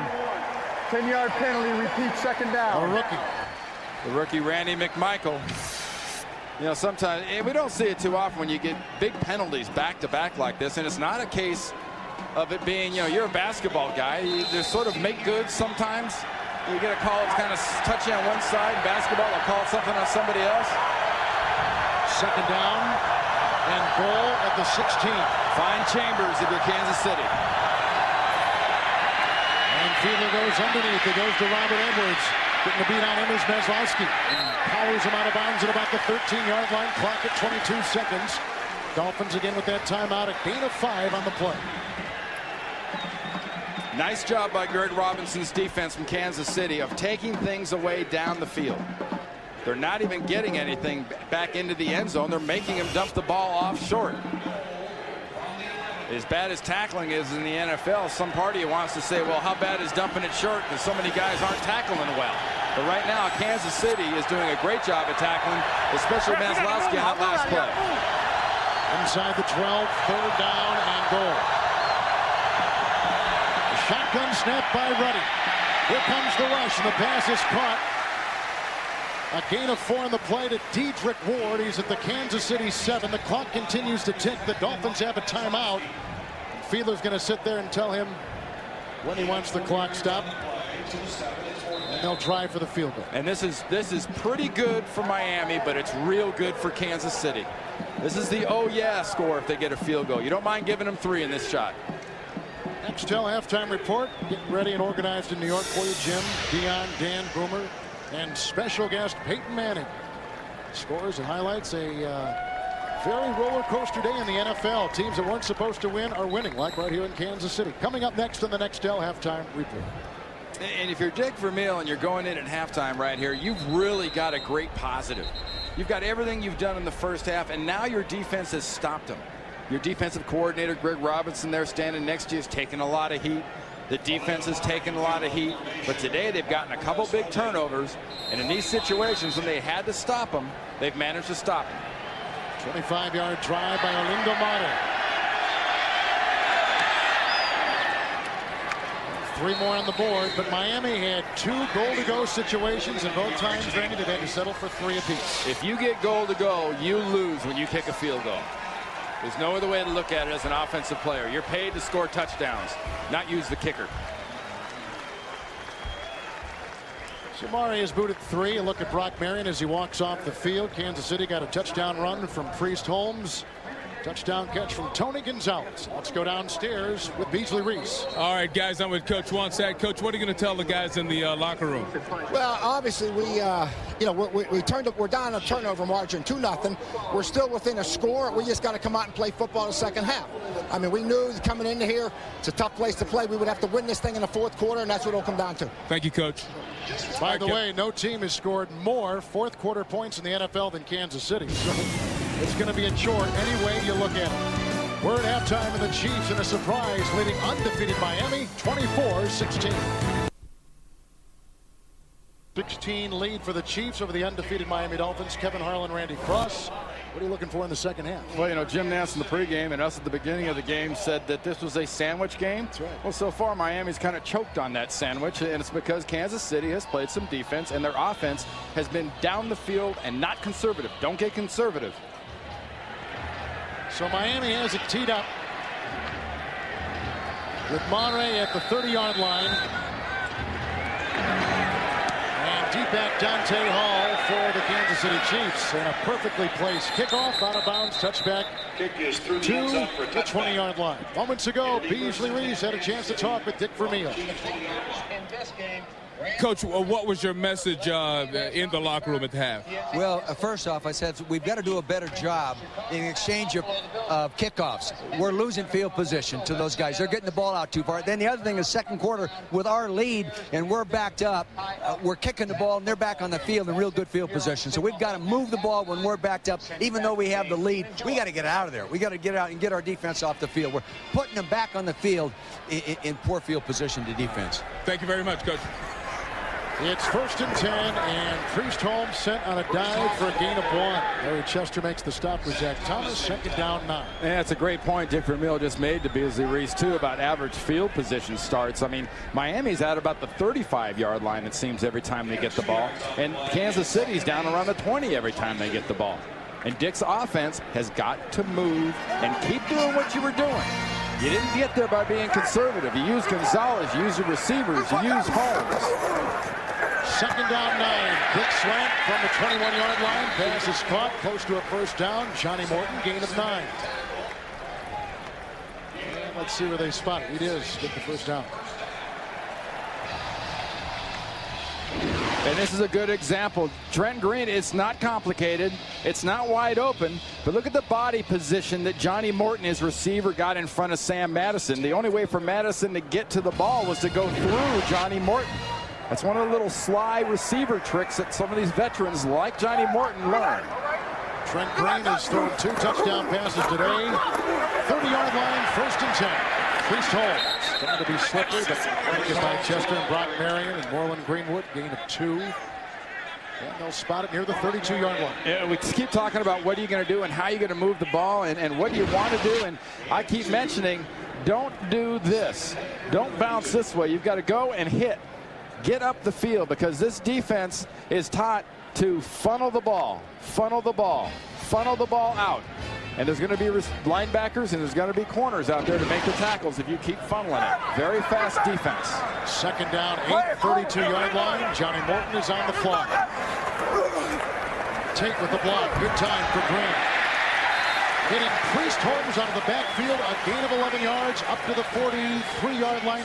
Tackled by the linebacker, Moreland Greenwood. Yeah, we sat down and talked to Priest Holmes on Friday, and I was so incredibly impressed with this guy. I mean, plus the fact he's not a real big running back. If you see him bouncing off people and hitting people, you figure, hey, he's got to be a big running back. He's not, but such a strong character guy. And, you know, Dick Vermeil made a comment of him kind of being his E.F. Hutton guy, because every time he opens his mouth, his teammates pay a lot of attention. He gives them big returns.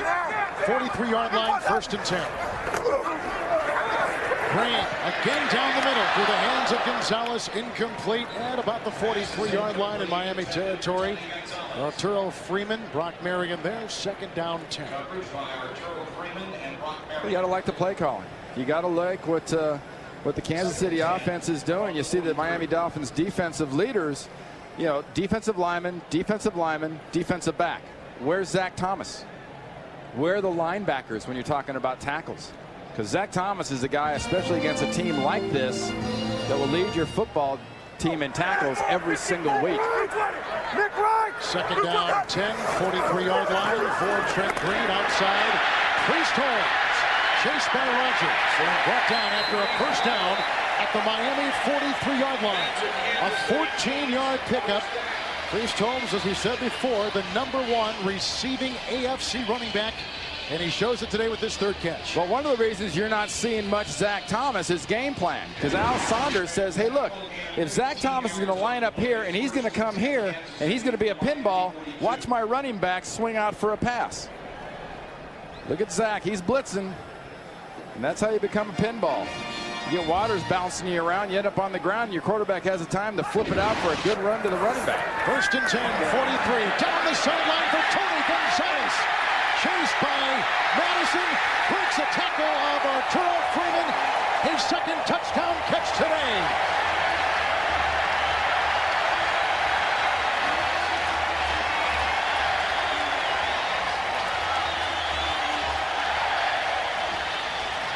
Kevin, they didn't get conservative. Dick Vermeil's offensive coordinator, Al Saunders, kept that dog wide open.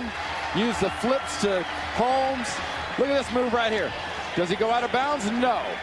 Do you tackle a guy like that big, that high? Also, no. Man, is this guy fresh. No training camp. He said, I've never felt this good this late in the first month of the season. His career 100-yard receiving game. Straczynski's hold, good for Morton Anderson's extra point. Trent Green has thrown 3 touchdown passes today. And no interceptions. Look at the lead. Just drops it over the top of the head of the Dolphin defender. There was nothing he could do. Well, this score is going to surprise some people around the NFL. The Dolphins trailing 31-16 to the Kansas City Chiefs. Tony Gonzalez just snared his 2nd touchdown reception of the day. And the ensuing kickoff by Morton Anderson. Inside the 10, Johnson. And it was loose, may have popped out. Chiefs think they've got it. They say it was down. Whistle's blown. Fingers are pointing to the ground. 27-yard line. It was down before the ball came loose. Monty Beisel was in on the tackle for Kansas City. Well, we're going to find out, like we said before, in the first half, what kind of come from behind Team Miami. We talk about matchups and how important coaching is. Look at this adjustment in the second half. That's Tony Gonzalez lined up just to Trent Green's left in the backfield. What's the matchup? Matchup right there. That is Sam Madison, the cornerback. Physical mismatch with Tony Gonzalez in corners and safeties. Dolphins were down earlier by 14. Now they trail by 15 from their own 28. First down and 10. McMichael, the rookie tight end, is on the move. Williams in the backfield with the fake. Jay Fiedler. And down the middle he goes where it's caught. At the 45-yard line, a 19-yard pickup for Arondé Gadsden, who is tackled by Belzer. First down, Miami. Don't forget what Dave Wanstad told Beasley Reese. We're thinking of this as being a fourth quarter game where we have to win. You're starting to get the ball down the field now for Miami, into the heart of the field. You're getting the ball to Gadsden. You're getting the ball to Chambers. You got a little bit of the action, McMichaels. They got a little bounce and a little bit of momentum going, but Dave Wanstad knows he's got plenty of time in this game, and if they win it, it'll be right at the gun. Fiedler 18 of 24, 48 of Kansas City, 1st and 10. Here comes Ransom, there goes the pass. He's got Chambers at the other end. Inside the Kansas City 15-yard line to the 13. It's a pickup on the play of 39 and a first down. Chris Chambers lines up in the slot right here, and he's going to come all the way across the field. This takes as much time as it looks. Good protection by the entire offensive line of the Miami Dolphins. Fiedler throws a very nice ball, and this is the weapon you have to worry about, because when you get a matchup between Marcus Patton and Chris Chambers, you've got the matchup you want. That's an matchup. 1st and 10, 14-yard line. Ricky Williams under the way. Good block by Todd Perry. Belzer brings him back. At the 3, 11-yard gain. Belzer brought him down, but if there was a tackle clock like there is a shot clock in basketball, the clock would have gone off. Nice job up front by Perry. Wade turns out, but this is all Ricky Williams. I mean, the first 3 yards were the line. The next 7 or 8 are pure Ricky Williams. Watch this power. The acceleration. He's not going down. Dolphins have struggled in goal-to-go situations today. 1st and goal at the 3. Ricky Williams, touchdown. Just like that with a nice lead block by Todd Perry.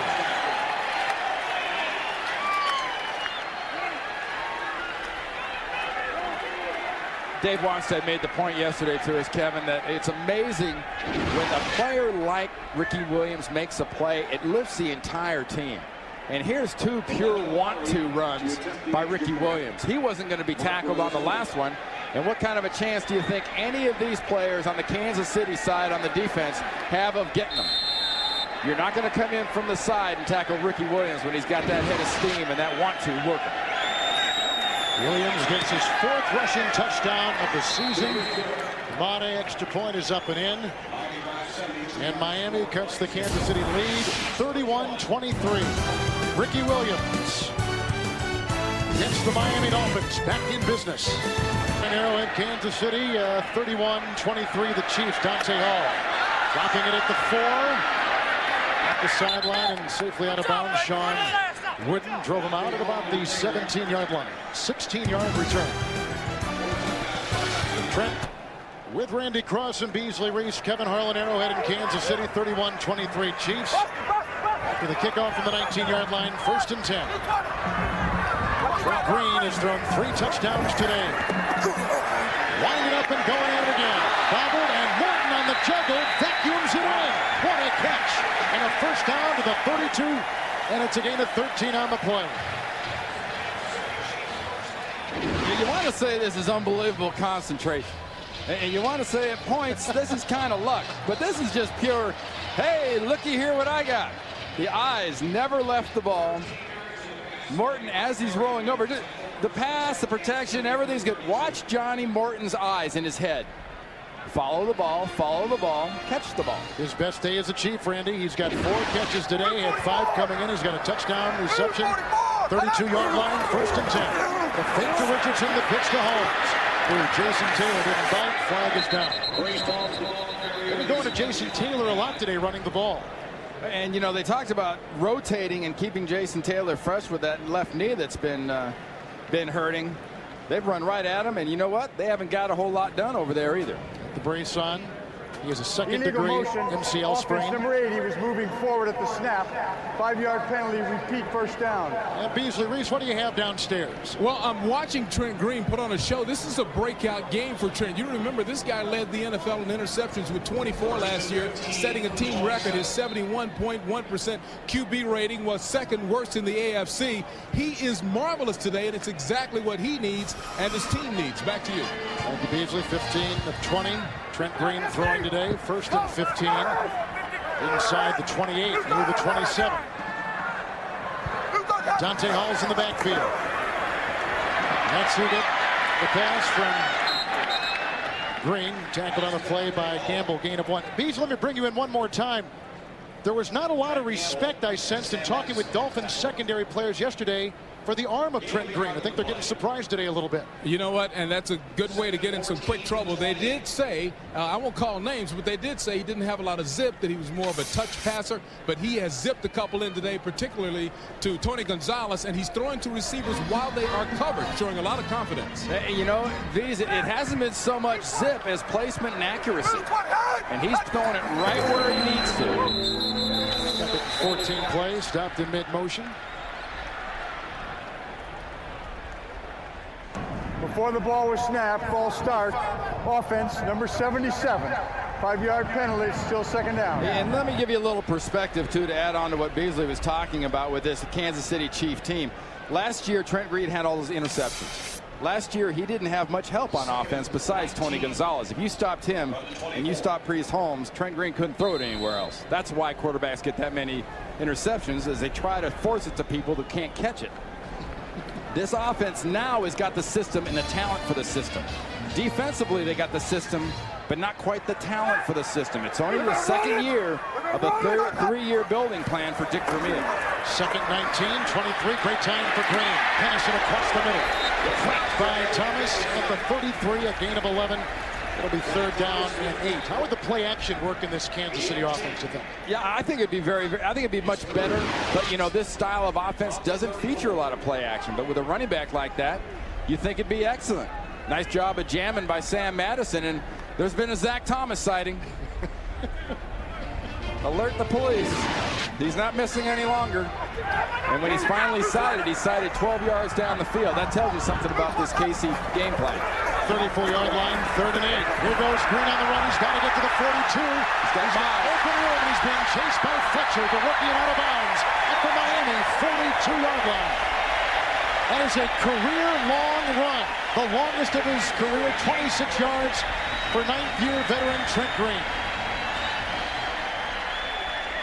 And when you think Trent Green, you don't think run. I mean, Donovan McNabb got his big contract because he can do it all. And Trent Green as a backup did well, and a backup did well, and Kansas City hasn't been quite as spectacular, but the reason it hasn't been quite as spectacular is he didn't have the tools here that he had in St. Louis and Washington.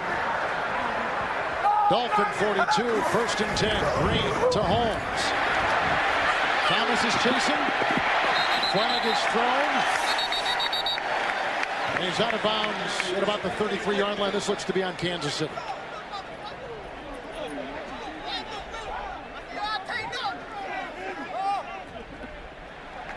Holding is the call.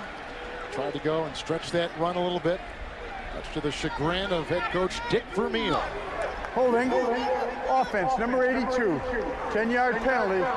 Repeat first down. To the 5-7 Dante Hall. See why CBS Monday is America's best night of television. Starting with the King of Queens. Yes, dear, everybody loves Raymond. Still standing, the series premiere there. CSI Miami and the award-winning Late Show with David Letterman. It's Monday on CBS. I like that CSI Miami. Oh, I do too. I watched it last weekend. You know, and they broadcast it in HD TV. Oh, that's even better. Oh, yeah, that in the regular CSI. That was a spot foul, so it is at the 50-yard line, 1st and 10. Make it 1st and 18. Rodgers has Holmes from behind after a gain of a yard to the 49-yard line. It'll be 2nd down and 17. You know, that's sort of a play there that should have been either a negative or a -1, and the only reason it wasn't is because of the way that Priest Holmes runs. When you got running backs like Priest Holmes and Ricky Williams, they don't have much give up in them.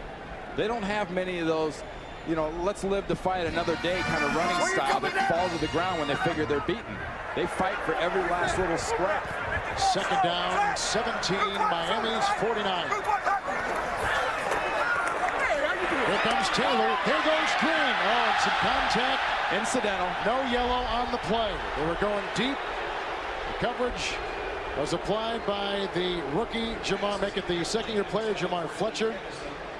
Incomplete, 3rd down and 17. As you can imagine, the crowd here in Kansas City not too crazy about this, but this is the case where the officials have to say, you're going to believe me or lying eyes? It's just incidental. There's nothing Fletcher can do about getting tangled like that. Tennison's foot gets tangled with his leg or foot and falls down. He struggled against Marvin Harrison with the Colts. Was better last week against the Jets. 3rd and 17, 49-yard line of the Dolphins. Don't be fooled. Everybody struggles with Marvin Harrison. Yes. Grant, his receiver fell. Dante Hall fell at the 44. Kansas City's got a punt. We're going to send it away, too. Punting to New York and Jim Nance. All right, Kev. Fred Taylor of the Jags has more total yards than the entire Jets team. 221 total yards, 127 on the ground, including that 22-yard touchdown. They're on to the 4th quarter, and the Jets are getting blown out again. Let's go back to you. Thank you, Jim. The Jets, Randy, have won 8 of their last 10 games on the road. What's happened there? Remember I told you about watch out for the dog factor between them and Washington? Yep. They quit on Parcells, they quit on Groh, and be careful, Herman, they'll quit on you. That's a big statement. Straczynski is in, and he's going to maroon Miami at the 8-yard line. A beautiful 41-yard, well-placed punt. Today for Miami. What Dick Vermeil told Beasley coming out of the tunnel at the end of the half, beginning of the half. We have to improve our field position. We're not trading off well. That's a trade he'll take.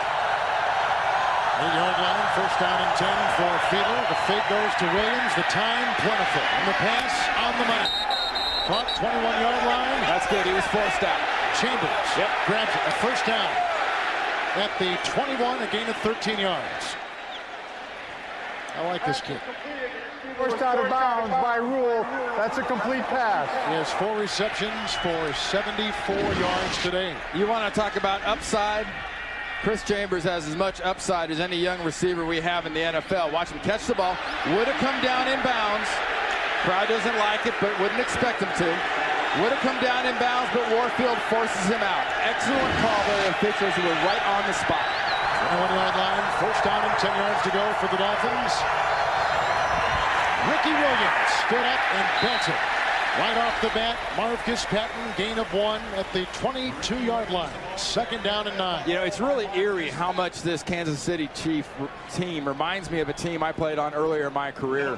When Bill Walsh and Montana first got together, it was around 1980 or so. We were one of the top 10 offenses in the league, but our defense could hardly stop anybody. So the pressure is not so much on the defense of Kansas City, it's more on the offense of Kansas City to keep producing and matching the points that Miami's going to score. Near the 22, 2nd down and 10. Fiedler, great time by that offensive line. Now chase, now throws, incomplete. He had plenty of time to throw, just no one could get open, so the secondary did a pretty good job for the Chiefs. Oh, an excellent job. But look what Ricky Williams has done today is he's obliterated tackles. I wouldn't even call that on Wesley breaking a tackle. That's eliminating a tackle. And when you're tackled, just don't be tackled. Hey, Ricky will smack you. Ricky will come at you.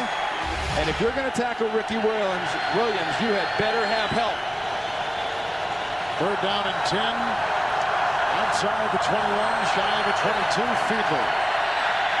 He's hit as he throws, downfield looking for Chambers, double covered, incomplete. They had Barty and Wesley on him. Remember we talked earlier about how do you get into Trent Green's head if you're the Miami defense? Right now, Jay Fiedler is got after. He's getting after him. They're smacking the quarterback around, and it's just sort of affecting the timing. He overthrew that pass because he knew he had to get rid of it. He had to guess the spot it was going to go to. Fiedler today, 20 of 28. He has thrown a pick to Warfield. Mark Royals to punt. Dante Hall. Great special teams, but McGarrahan can't get him down. Robert Edwards can't get him down. Finally, Travis Minor falls on him. A flag is down. Dante Hall got himself down. That's right. I think McGarrahan, as he was going over the top of Dante Hall, might have grabbed his face mask.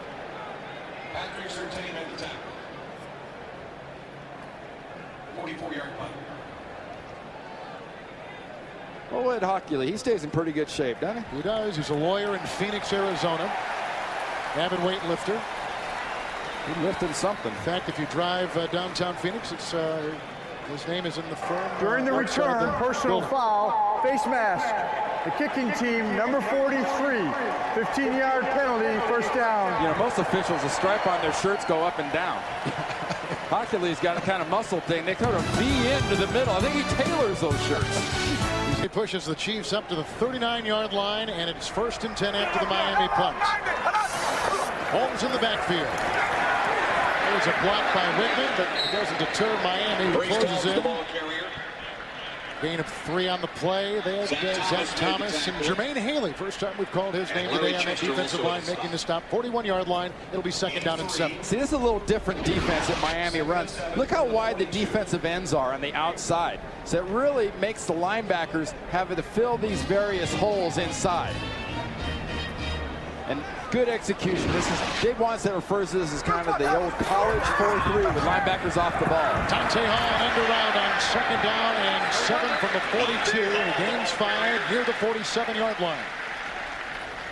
And on the play, that's Zach Thomas on the tackle. Congratulations to the Late Show, Emmy winner for Outstanding Variety Series for the 5th year in a row. And you know what? Right now, Kansas City wants to see a gap to get Dante Hall through, and they only need one about as big as the one between David Letterman's front teeth. You could get little Dante Hall right about through there. That's all the gap they need. 3rd down and 2 from the 47. Late in the 3rd quarter. Coming at him again. Green facing the pocket, crumbling, throws outside, and it's caught for a gain of 5. Gamble tackles Hall at the 47-yard line. It's another 1st down. Just a gap like that. Yep. You're looking for that little thing to fit the ball in, and Zappo, you get it to Dante Hall. Look at Dick Vermeil. He loves this young guy because he knows he's got an Oz-Hakeem type tool. A guy that can run, a guy that's quick. He may not be clock fast, but Dick Vermeil knows this guy is a playmaker. And he's only 5'7". He claims 5'8". Nobody believes 5'7". 1st and 10 outside the Miami 47. Fake to Holmes. There's some play action for you. And it goes to Holmes. Against the linebackers. Gets by Thomas. chased by Rodgers, and belted by Brock Marion and Fletcher downfield. A nice catch and run of 23 yards by Priest Holmes. A first down for the Chiefs at the Miami 23. We talk about how fast this Miami defense is and how hard they react and they run to the ball. Well, one of the things you can get when that happens is you can get a ball to the running back and you can use it against them. See how fast they react? They react on the first break, and Priest Holmes is gone. Folks, a lot of you are watching this game out there. If you're seeing this young man for the first time, they don't need to hand it to him out of the backfield for him to be a weapon. They can throw it to him. They can lateral it to him. He can snap it and he can run with it. 23-yard line, 1st and 10. Nice block by Tate, but that didn't stop the avalanche of defenders. Greenwood out there along with Jay Williams, Zach Thomas, and on the play a loss perhaps of 1, 2, 3 yards. We'll call it where they spot it now, which is just outside the 25. And one of the reasons that Al Saunders, the offensive coordinator, has to flip the ball to Holmes the way he is, throwing the little check down passes, get him in a screen, is the speed of this Miami defense is so impressive. You watch that last play, it looked like it was fine, and suddenly Zach Thomas and half that defense is attacking it on the outside. The Miami defense built kind of like the old Dallas defense, a lot of speed. And Dave Wanstead was there. Linebackers are off the ball, big defensive tackles, and speed. The big teams in this league now are the fast teams. A terrific game from Kansas City at the end of 3. Chiefs 31-23. You're watching Mare, a couple running touchdowns, one by Williams. Kansas City, 3 touchdown passes by Green. And look at that interesting statistic there. Don't leave the room for this quarter. 2nd down 12, first play of the 4th quarter. Holmes going outside, gets by Zach Thomas, gets by a host of other Dolphins, and finally he's brought down by Thomas. He gained 3 yards after running for 30. Haley is the one to get him along with Zach. And they're going to spot him at the 22-yard line, where it will be 3rd down and 9. The Priest looks like a dog running on the freeway, and he's got the same cars keep going by him. They keep backing up and coming by him. Well, if he goes left, there's nothing there. Zach goes by him that time. Brock Marion kind of loses him. Don't worry, Brock, he'll be back. Wow. How about Gonzalez? We need to see more of him, huh? Well, 1 catch in the 2nd half, and he was such a big part of this game plan. In this part of the field, this is classic tight end territory going into the red zone. Gonzalez has 2 receptions in the end zone today for touchdowns. 3rd and 9, empty backfield, 22-yard line. Green with time and on the run. He has to get inside the 15-yard line for the first down. And shoved out of play by Fletcher. He's got the first down at the 7-yard line of Miami. 1st and goal, Kansas City on the scramble by Trent Green. You had the empty backfield that you mentioned, Kevin. A lot of teams say that's a blitz down. Nope. Pass, pass rush, pass rush, pass rush. Everybody else drops into zones, and everybody forgets that quadrant of the field. Defenses break the field up into squares, into quadrants. And that quadrant right there should have a vacancy sign blinking on it, because there's nobody there. Green is the leading rusher with 3 carries and 48 yards. 1st and goal at the 6. Green looking for a second option to the end zone. Touchdown! Who else but Tony Gonzalez? His 3rd touchdown reception today.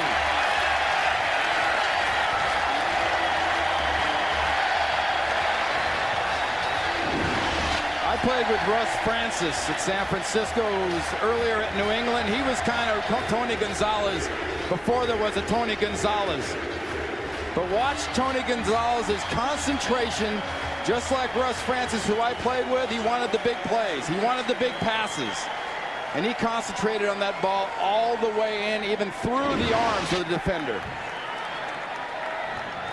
3rd for Tony Gonzalez. That is a career high. Trent Green, 4 touchdown passes and no interceptions. Morton Anderson. All around the NFL, they're looking at scoreboards and they're thinking, what is going on at Arrowhead? What's going on is you're going to have a lot of offense, because I guarantee you one thing, Miami isn't done either. Chiefs, the 5th highest scoring team in the NFL. 29th in points allowed. Gonzalez, a career high, 3 touchdown receptions. And following that, that's the kickoff. Albert Johnson inside the 5. Finds a seam. And Gary Stills brings them down at about the 37-yard line. 32-yard rim top. Big day for Trent Green. He has not been sacked. He's thrown 4 touchdown passes. Now his counterpart from his 37.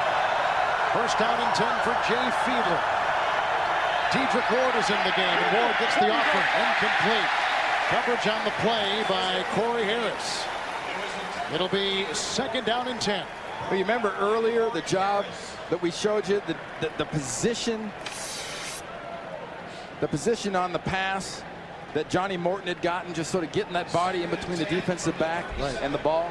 Didn't happen there. Almost got it done, but Harris was able to reach around from the inside. Wasn't completely blocked off. Second down and 10 from the 37.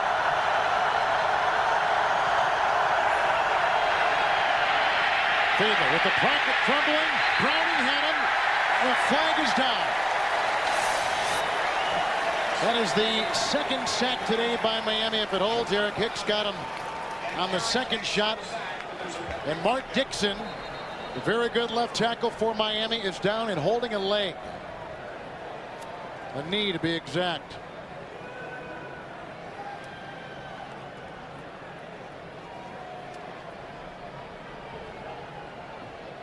Dolphins trailed by 14 in the first half. They trailed by 15. Now again here in the second half. Mark Dixon. This is against Kansas City. He is the 4th different left tackle to try to take the place of the great Richmond Webb. Defense, number 59, downfield away from the quarterback. It's a 5-yard automatic first down. Glenn Cadrez. Yeah, I tell you, and Mark Dixon, too, is a great technician, and I think one of the best finishers. A guy that knows how to finish a block off in the league. Playing kind of out of position. You saw his legs get tangled up. Just coming in from behind there. Yeah, it's one of the things as an offensive lineman you really, A, you can't concentrate on, and B, you can never really prepare for and expect, is the wash that comes into the side of your legs. The wash comes into the back of your legs. Dixon is being hoisted. Injury timeout at Arrowhead. There's some plays as Dixon. Mark Dixon is injured. Marcus Spriggs will take his place at the left tackle. That is a big position on that offensive line. I'm running stunts. I'm testing this guy, see how warmed up he is. First down and 10, 42-yard line. Fake handoff, end around, and it goes to McKnight.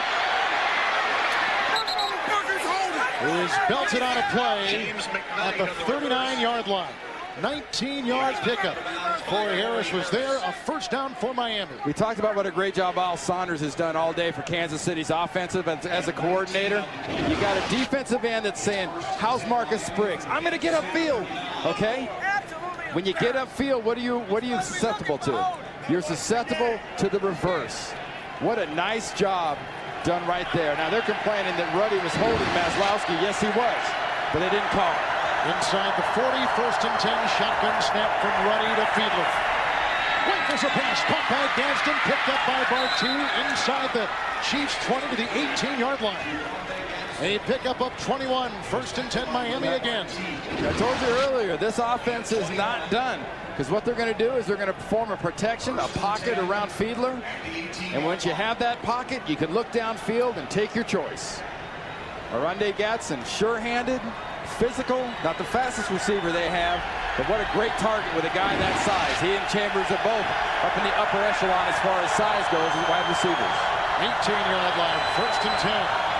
Williams in the backfield with Conrad, the fake pitch, and here comes Fiedler.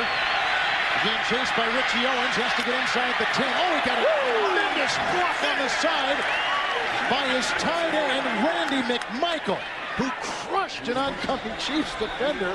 An 11-yard run and a first down, so the Dolphins have it at the 6. First and goal to go. Remember I talked about how much it can buy you? The block Fiedler made on that one play, or Green made on that one play. Oh, it buys a lot of stuff in the locker room. Here comes a rookie. Here he is right here. Watch McMichael. Yaka. Wow. That's a young guy who gets it. First and goal at the 6 for Fiedler. Good block by Spriggs. Touchdown, Rob Conrad. His second receiving touchdown of the season. Miami refuses to die. And they won't go away. This is a quality offense going against a defense that is doing the best it can. Personnel-wise, they don't match up, and Dick Vermeil knows the pressure in this situation isn't on his defense. The pressure in this situation is on the offense to keep scoring, and as much as they can keep scoring, hoping the defense on the other side beats a little clock up while they make the other guy let the guy score. Third extra point try for Mare is up and in. Rob Conrad, who went to Syracuse, the same school as the great Jim Brown, and when he went there, he said, "Can I get number 44?" They said, "Yes, you can." He's got it in the NFL too. He just grabbed his 4th receiving touchdown in his career. 38-30. They just lost their left tackle, Mark Dixon. He is in the locker room. He has a severe left ankle sprain. It is the opposite ankle that ended his season last year. Back upstairs. Good report, Beasley. Thank you. And here comes Mane. He has had 3 field goals today, kicking off after the touchdown pass to Rob Conrad. Dante Hall inside his 20 and on the fly. Gamble bullies him and knocks him down. Good tackle by him after a 17-yard pickup. And it's near the 33-yard line. Monday on CBS TV's Best Night of Comedy just got a whole lot funnier. Don't miss the series premiere of the new hit comedy Still Standing. It stars Mark Addy and Jamie Gertz. It's Monday at 9:30, 8:30 Central on CBS, right after Raymond.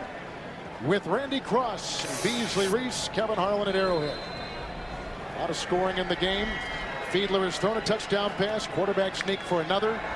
Ricky Williams has a touchdown run. But the story's been Trent Green. 4 touchdown passes, no sacks today. He's been splendid. From the 34, 1st and 10, play action. Here comes Jason Taylor. There goes the pass. Wisely throwing out of bounds. 2nd down and 10. And the major tool in that whole deal has been Tony Gonzalez. He was sort of the relief guy there. He threw it in the general direction.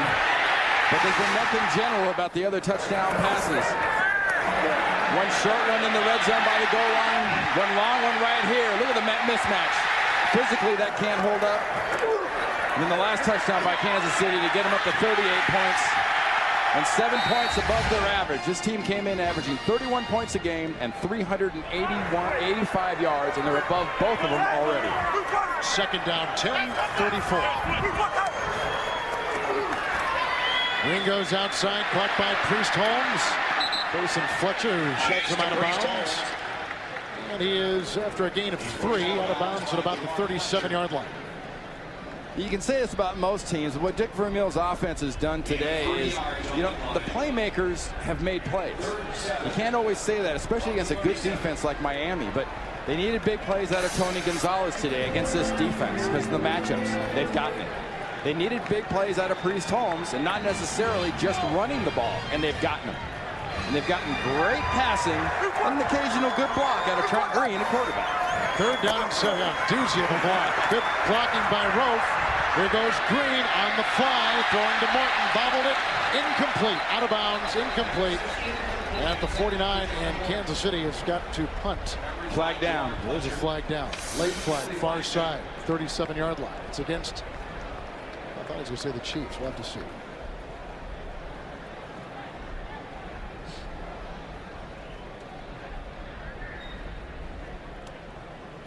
It is against Kansas City.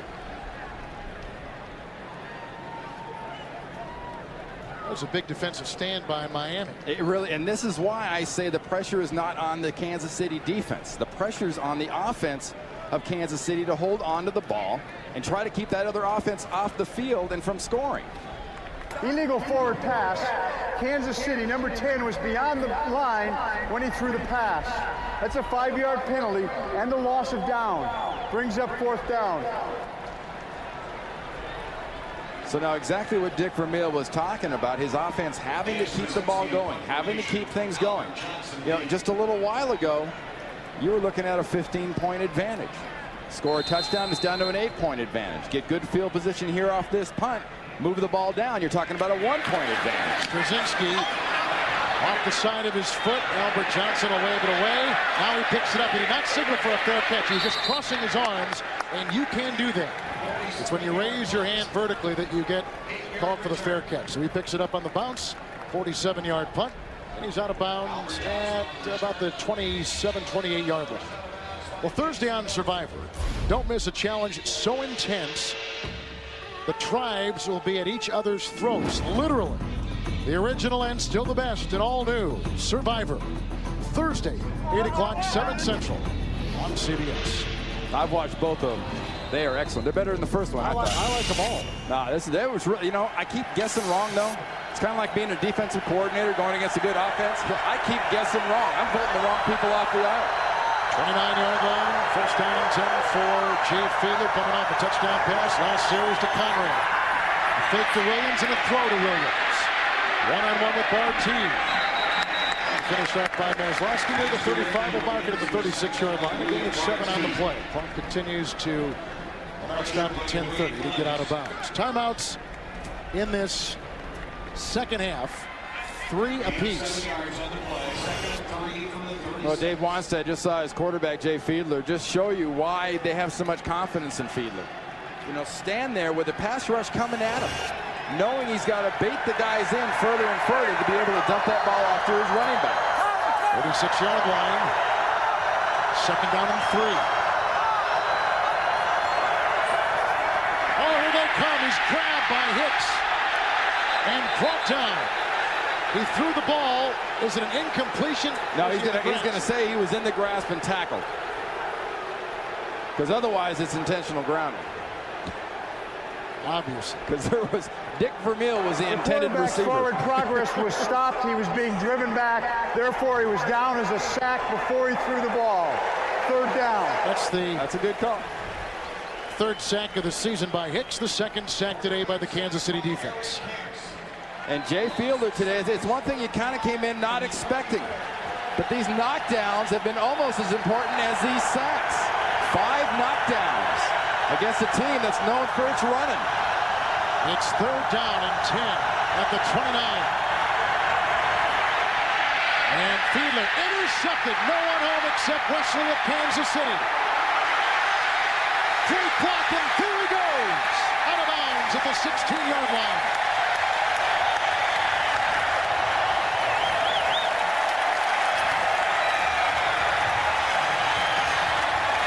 Greg Wesley just grabbed his 5th interception in his career. It's the 3rd Miami turnover. The 2nd interception thrown by Fiedler. And the #1 team in the NFL, Dave Wanstead's Miami Dolphins, coming into today in the giveaway takeaway, has coughed it up 3 times. They trail by 8 late in the game. And the Dolphins be given. They are giving this ball away to Kansas City. Give some credit to Greg Robinson, his defense. And Greg Wesley there made that interception. They're forcing Jay Fiedler because of pressure, because of schemes. Remember the pocket I talked about earlier? The pocket's not there, folks. It's collapsing around Fiedler. And he just threw that one up for grab. I mean, obviously, he thought somebody was going to be there. But whoever he thought was going to be there was on the sideline. 16-yard line, first and 10, Priest Holmes. Grabbed and brought down on the play on the defensive line by Rob Burnett. Gain of 2. And they'll spot him at about the 14-yard line where it'll be second down and 8. And that doesn't change anything, Kevin. The pressure is still on Kansas City's offense. Good play by the Kansas City defense, but the pressure's still on the offense. It's already got 400 yards. Those turnovers have killed Miami this afternoon. Again, they were +8 coming, and they had only 1 turnover in the first 3 games coming into today. Second down, 8 from the 14. Holmes, a Richardson lead block. Bumps into Richardson and finally brought down by Jermaine Haley along with Moreland Greenwood at about the 10-yard line, picking up 4 yards. And we talk about this offensive line of Willie Roaf, Will Shields, Casey Wegman, Brian Waters, John Tate up front in front of Holmes, and that's why you're glad if you're Kansas City, you've got this big group. Here in this point of the game, in this part of the field, with 8.5 minutes to go, just under now, you want to be able to pound, power, and control the ball if you're Dick Vermeil. And here, field goal is not the idea. You're still playing against a potent offense. You want to get 6. 3rd down and 4 at the 10. Holmes, who's got a rushing touchdown today, hurdles his way to the 7. Shy of a first down by about a yard. 4th down, and Miami's defense appears to have done their job in holding the Kansas City offense out of the end zone, and Dick Vermeil is selected to go for 3. We think he's got the kicker on the field. And the spot of the ball is a good half yard shy of a first down. What would you do here? Oh, you kick the field goal, take your points, and put the defense back on the field, and tell your offense, get a blow, take a drink, get a little oxygen, because you'll be back on the field, and next time we see you, you got to score a touchdown.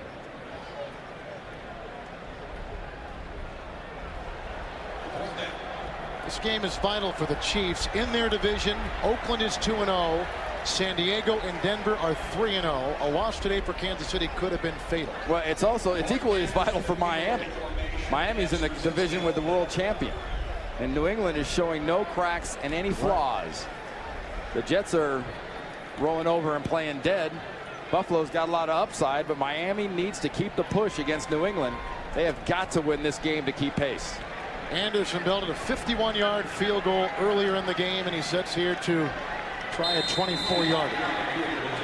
17 straight for him.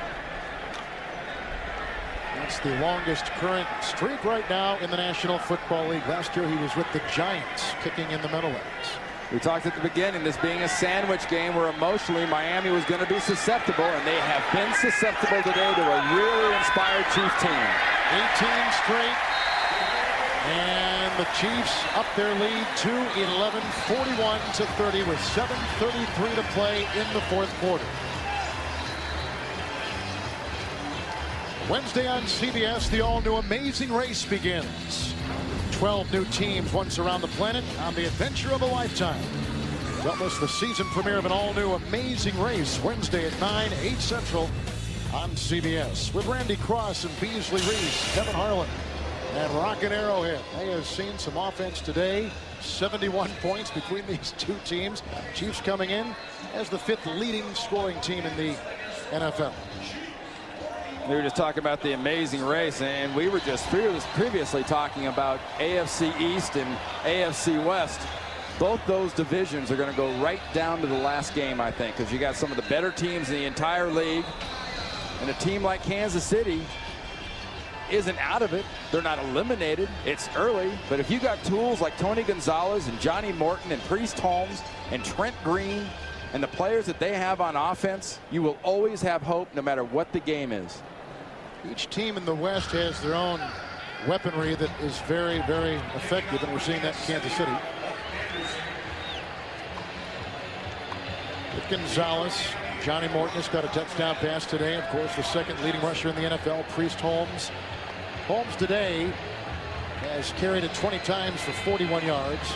Ricky Williams, 14 carries, 66 yards. Williams leads the NFL in rushing. And the kickoff by Anderson after his field goal. Johnson inside the 5. Tripped up, brought down. Lyle West sat on him at about the 26 to 24-yard return. But the story of both those running backs and the story of both these offense isn't really in the numbers, because the numbers aren't impressive when you talk about Priest Holmes rushing or so much Ricky Williams rushing. It's in the plays they've made and how they've made them. It's breaking the tackles if you're Ricky Williams. It's saying if you're Priest Holmes, the running game's not there. I'm averaging 2 yards a crack. Well, I'll catch one out of the backfield and I'll get 25 yards. It's total yards and how they're able to get those yards that are important for these two players today. Robert Edwards is in, and Williams on the sideline. First down and 10. 26-yard line for Fiedler, who has thrown a couple picks today. One to Moorfield, one to Wesley.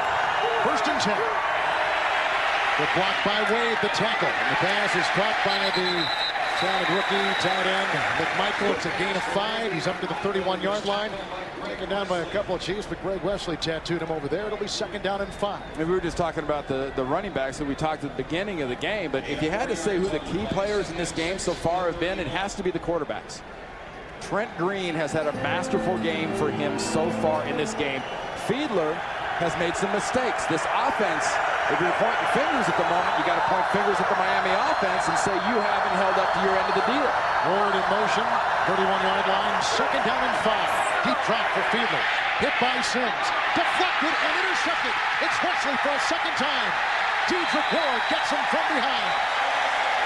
That may shut the door on Miami by Kansas City's much maligned secondary. Well, if anybody knows not to let up, it's Dick Vermeil and his staff with the Kansas City Chiefs. In spite of making the plays, Wesley not only knocks it away and makes the play in coverage on the rookie McMichael, he then gets the interception. Inside position, ball is knocked up. Suddenly now you're a running back. And suddenly now Kansas City in this what we have called a sandwich game. The emotion of last week for Miami. The anticipation of next week for Dave Wanstead's football team of facing the world champion Patriots. And the, oh, gee, it's only the Chiefs attitude that is only human nature when you're in this league. -4 today. Coming in at +8. You've halved yourselves as a team. And they've been created mostly. Inside the 20, Trent Green has not been sacked. He's thrown 4 touchdown passes. He has not thrown a pick, and he's going right to work again. Gonzalez to the end zone. Well shy of it, Tony Gonzalez. The ball hung up there. He's at the 3. He picks up 16, even in a defense where he is draped in 2-3 defenders. He still makes the grab. 1st and goal. Well, we saw Jay Fiedler try to fit one into his tight end that Wesley bounced up and intercepted. Trent Green has got it going on. He's got the accuracy, he's got the float, and he floats it to the perfect spot. Do you need a rocket arm? No. Do you have to be able to drop it where it needs to be dropped? Absolutely, and it has to be catchable when it gets there. And all of the above are covered right there for Trent Green and Tony Gonzalez. 7 catches today for Gonzalez. 1st and goal, the fake. Green looking for Gonzalez again, but this time goes to the other tight end. That is Billy Baber. His first career touchdown reception. A flag is in the back of the end zone. That's a personal foul against Miami for a late hit. He wanted Gonzalez off the bat. He went to the 2nd tight end, Baber. You know what? The reason Baber was open Gonzalez is he saw the same. No, he saw the same thing you saw, and I saw, and everybody at home saw. Tony Gonzalez going out. Personal foul, unnecessary roughness defense. Number 99 after the touchdown. That penalty will be enforced on the kickoff. The touchdown is good. Look how close Baber and Gonzalez are in the end zone when we view the replay, because they were no more than, 5 yards apart perhaps.